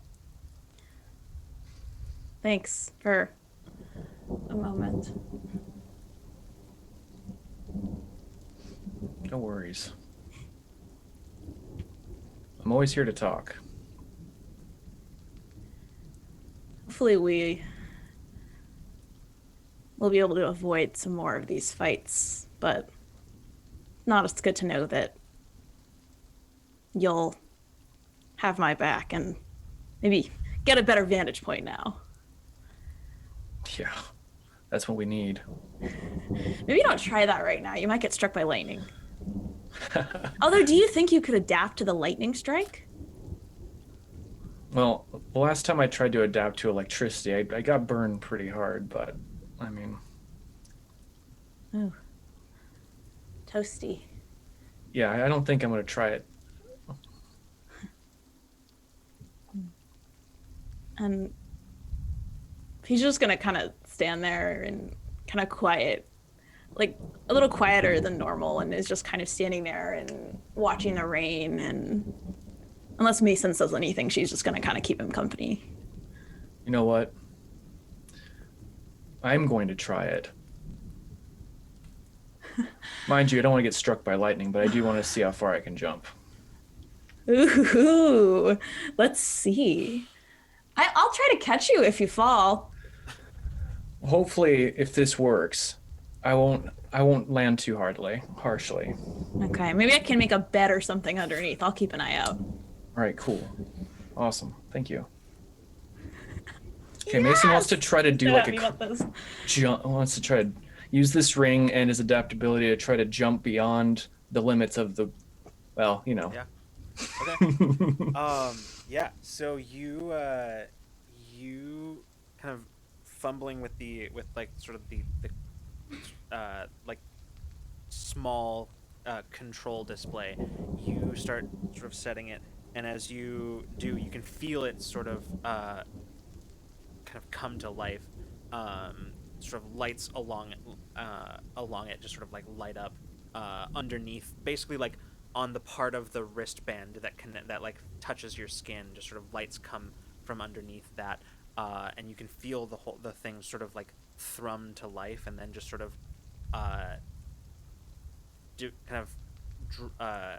calm into sort of just a general warmth against your skin, and as you start sort of focusing, trying to like, it's like the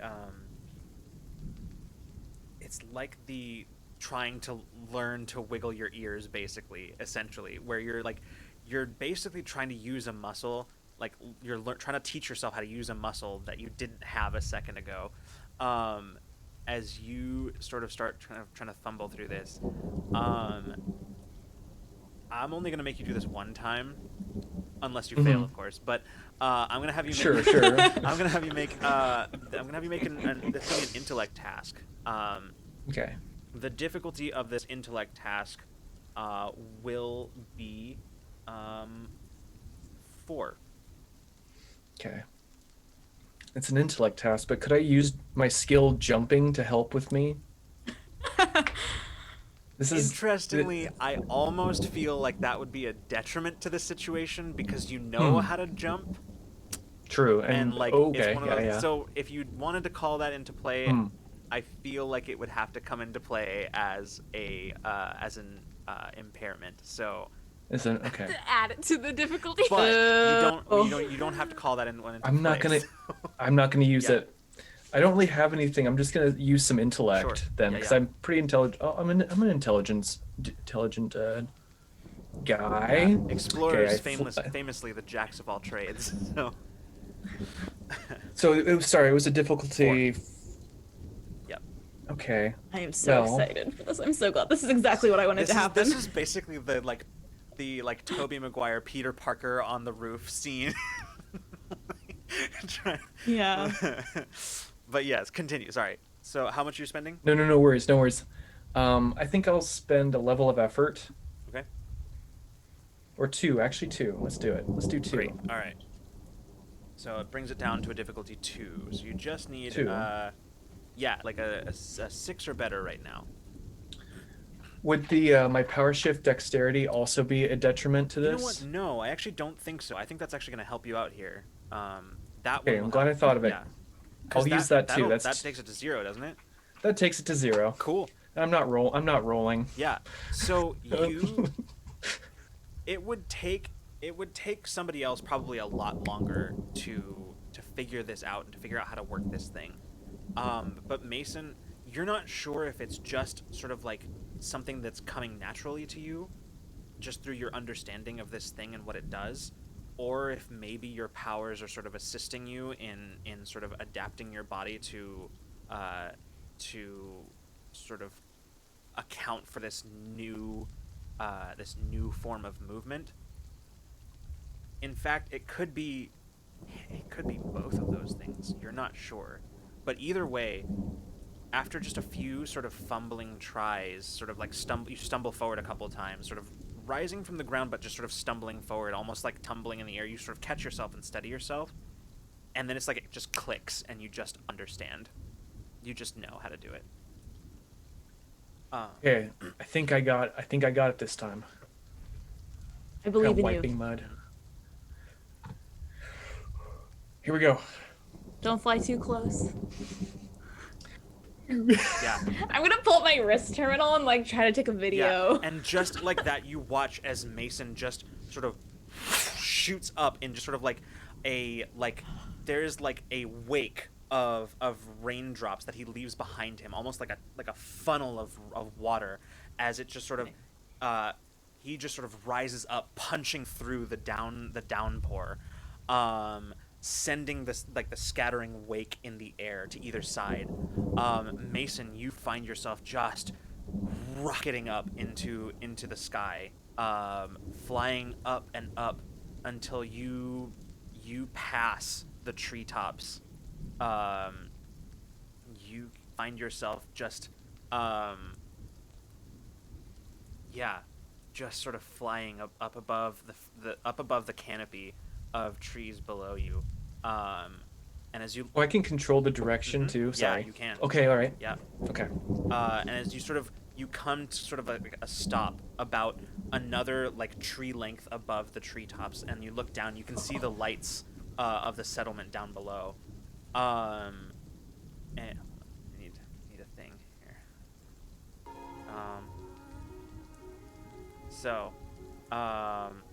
Oh, this isn't the one I wanted. This isn't the track I wanted. It's Gave me goosebumps. But I'll keep it. You know what? I'll keep it. It's not what I was looking for, but Hell it yeah. works. Mason, you feel yourself just sort of come to sort of a stop, like an equilibrium, just above the trees, just sort of hovering there, looking down below, seeing the lights from the settlement below you, the running lights from some of the fighters that are being serviced at the moment, even in the rain. You can see them twinkling down below you. And as you find yourself flying there, Peach, you're looking up, and you find it almost impossible to see Mason against the dark night sky. And in that moment, you suddenly see there's an arc of lightning through the sky, just sort of that scatters across the cloud. And with the lightning in the background, you can see Mason Don't be perfectly burned. silhouetted against the stormy night sky, just hovering far above the treetops. His long coat just sort of flapping in the wind as he just hovers above the trees. The lightning sort of clinging to the bottom of the cloud as it just sort of worms its way snakily along the bottom of the clouds. You can see, and another strike just. You can see just Mason as he just sort of hovers, taking in the night.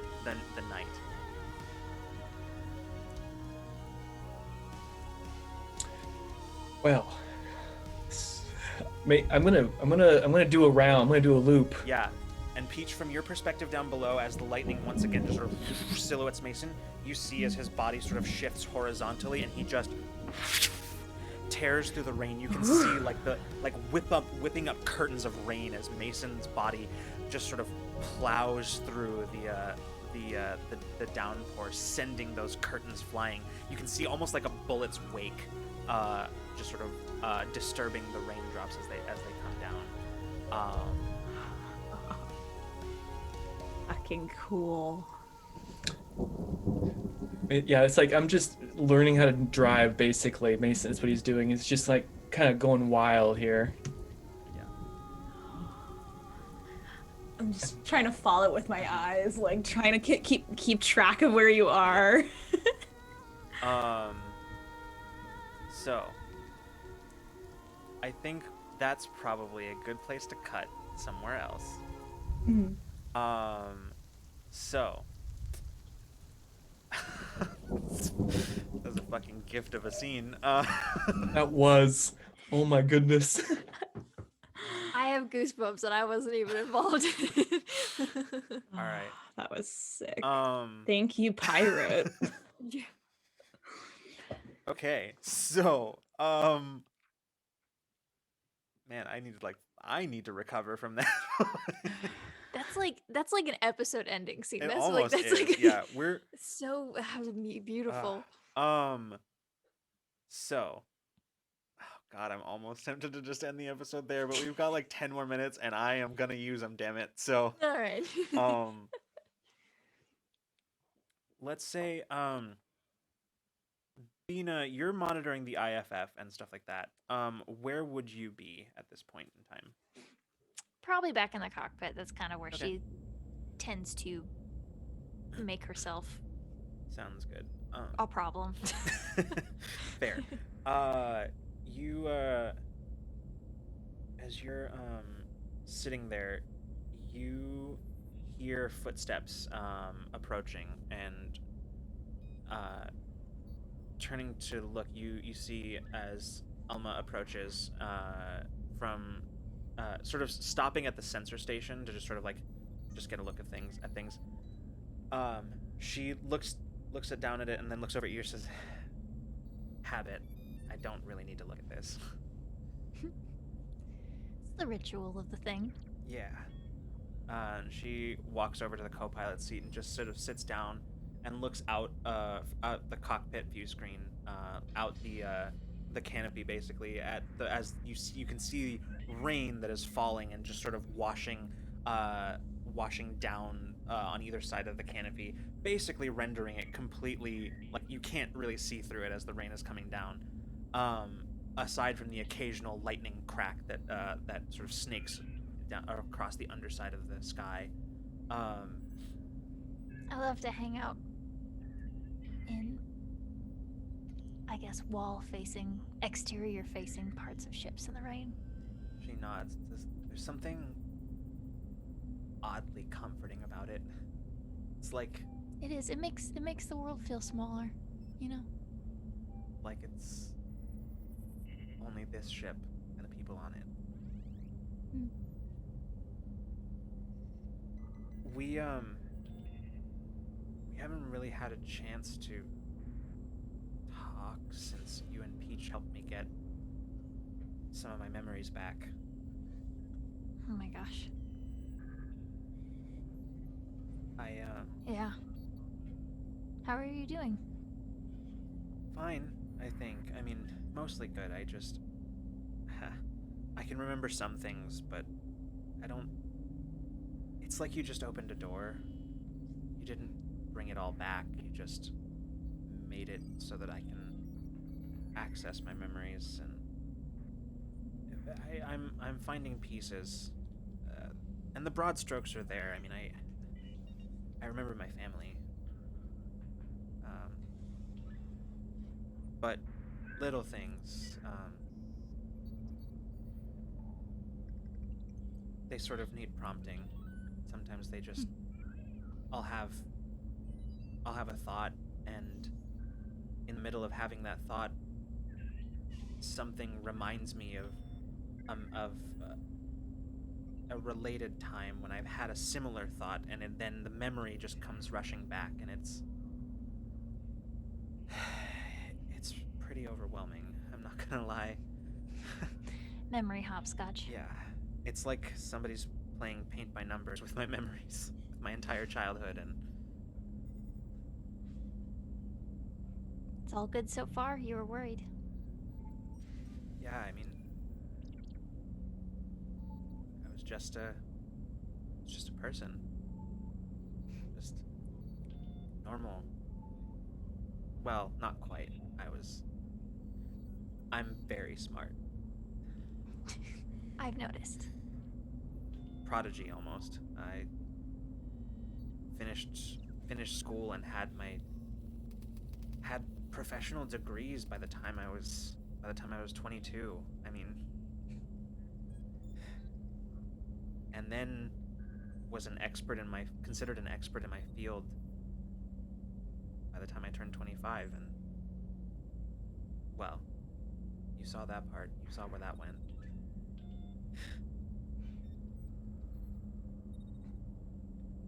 We hang out with a bunch of exceptional people. Yeah.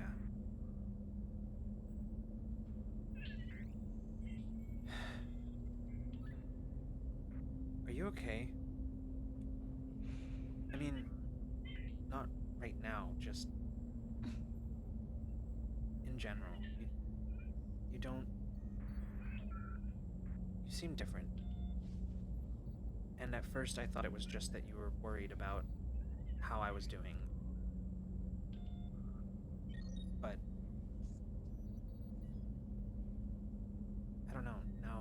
it seems like it's something else.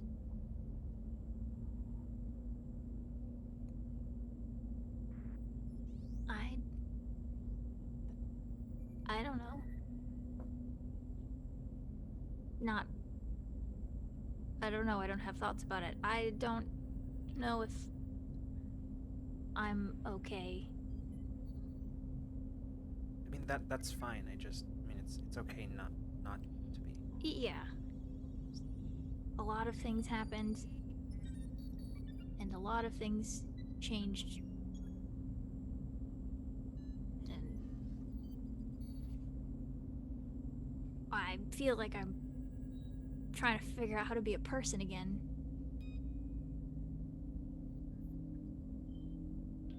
Do you know I didn't fly for 6 months?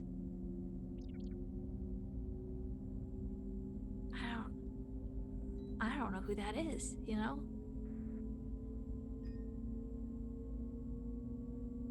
I'm working on it. It's better, you know. But it's like looking for someone even though you know they're right there.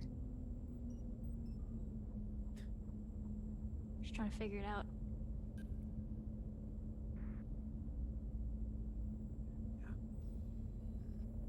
I'm not used to being unfamiliar with feelings. Yeah, I can imagine. It's got to be hard.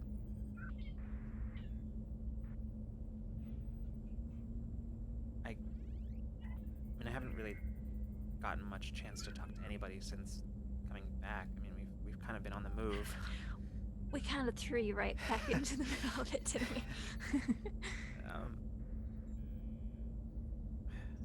But I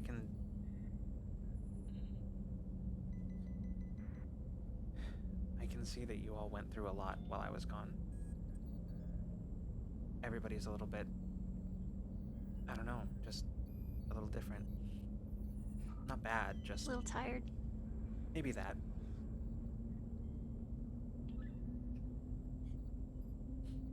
Yeah, you missed a lot. I'm sorry. Don't. It's not. I know, but I know it's not my fault, but I am sorry that I wasn't there. Well, if you get to apologize, then I do, so take that into consideration. Noted. Bina, you can sort of feel, by the way, you're sensing that another presence, and you recognize Vix. You kind of became aware of him like a couple minutes ago, and he's sort of like hesitating outside of the bridge. Fiona will kind of like look up, and which Alma knows her well enough to probably recognize the posture in her, and just will kind of smile and be like, you looking for something? Can I help you? You see Vix sort of throw over her shoulder. He steps into view of basically from the side of the corridor, steps into view of the doorway. She'll just smile at him. Oh, hey, yeah, I didn't see you there. Of course. That's not working, is it? Alma just shakes her head and says, nope. Vix goes, What? And then Bino, like, more seriously, instead of teasing, is just like, what's up? He steps into the bridge. He says, nothing. I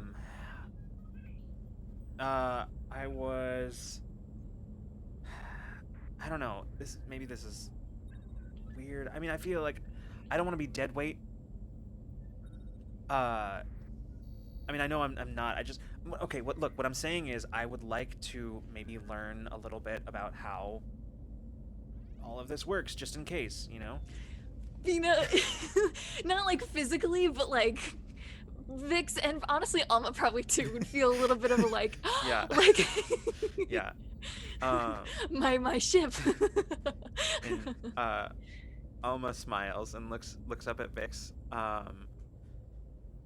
And she says, "Well, I can tell you, you're gonna have a good teacher here. How about I translate?" And Vix goes, "Huh? Oh, yeah, yes. That sounds good." You've come to the right place. He What do you want to learn first? he says, "Yeah." He kind of hesitates for a moment and just says, "Sorry, I do feel a little bit uncomfortable. I wasn't eavesdropping, I promise, but I did hear a little bit of that, and before we." He turns to Alma and he just sort of he kneels down in front of her, so he's basically like at eye level with her, where she's sitting. And he says,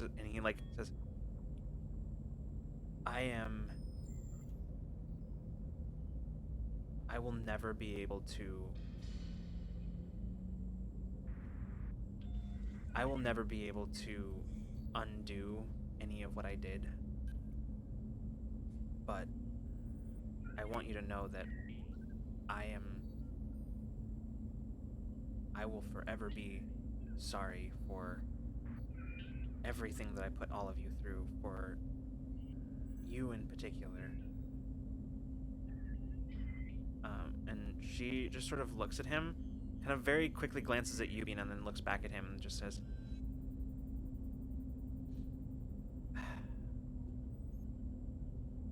"I know. Thank you for saying that."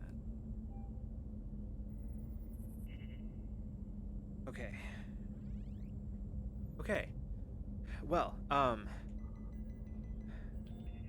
I just, and then all of a sudden, you feel the ship lurch.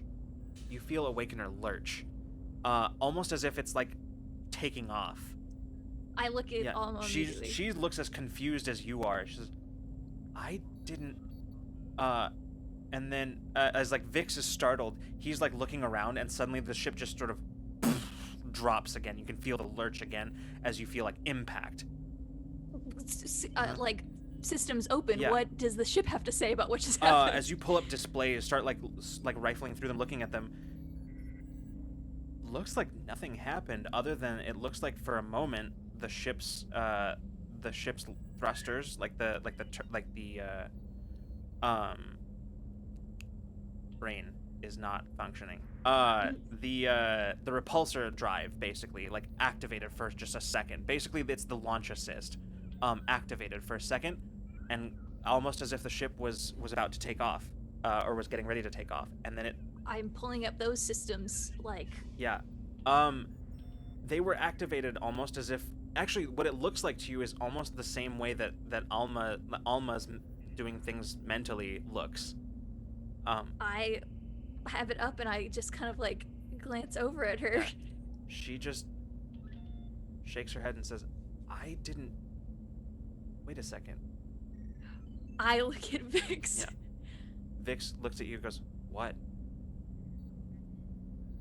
And then Alma just says, "Wait. Awakener's saying that." She looks at Vix too, and he goes, Yeah. "What?" And then he looks at between both of you and says, "No." Oh. And that's where we're gonna stop. Oh my god. I'm so excited for him. Whew. Ooh. Oh my gosh. Oh my gosh. All right. Well, Wow. That was a fun episode. Yeah. That was the way to end the episode. Hot damn. All right. Well, I'm gonna mute myself while I scream for the next 3.5 minutes interrupted. thank you everybody for hanging out with us tonight, and for just sort of coming along with us on tonight's episode, which is I've loved how this all went. I had basically This was a really fun I had a episode. plan for tonight. Sorry, Drac. I know. We did I miss had you. a plan for tonight, and then Drac told me he needed to rest, and then I didn't have a plan for tonight, and the rest. Well, you saw the rest. So, yeah. Good vibing, everybody. All right, everybody. Thank you so much for hanging out with us. Thank you to everybody who rated, who followed, who hosted. Thank you so much, everybody.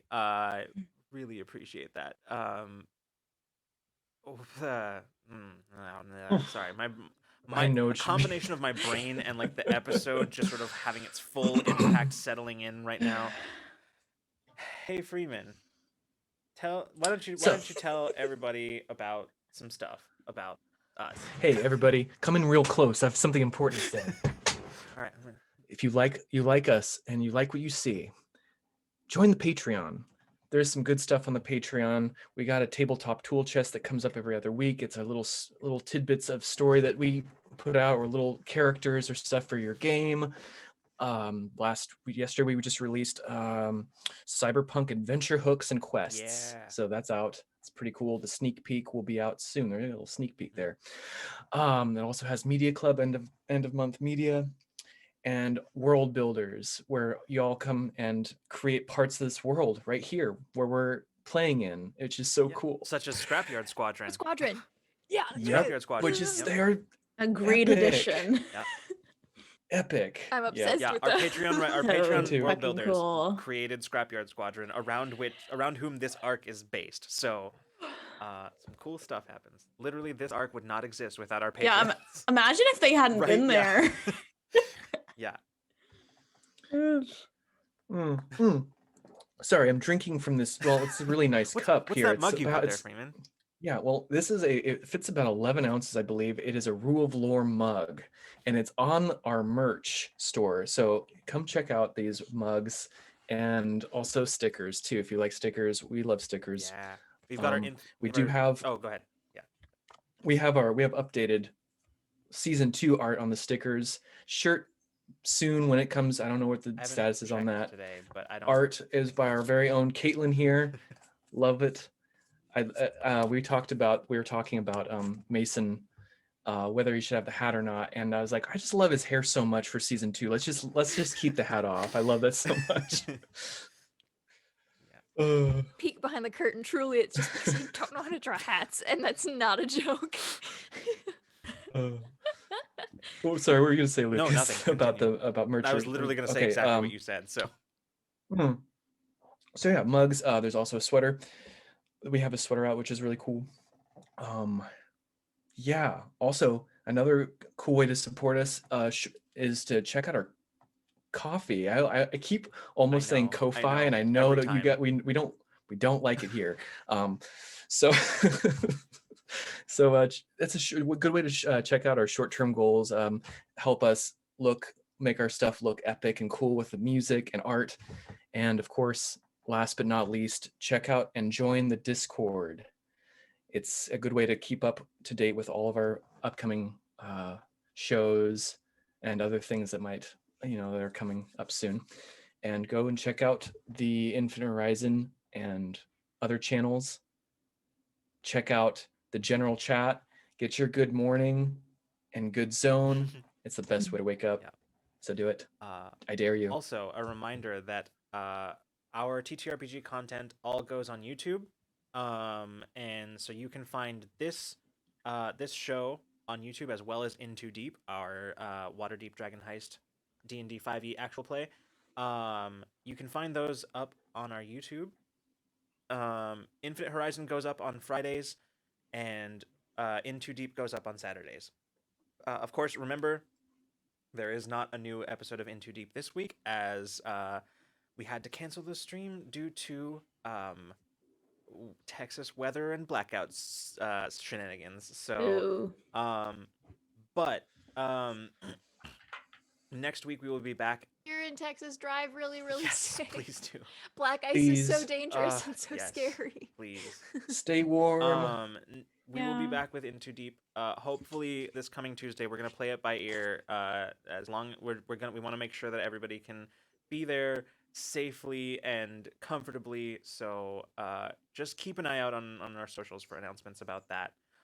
This Friday, we will be back here for Ramblemancy at 7 p.m. Pacific time, where Freeman, John, and I will be joined by special guest Ray at Raybird from Resonim. She will be here talking with us about connecting and creating through video and live stream, a subject which I am told she is very passionate about.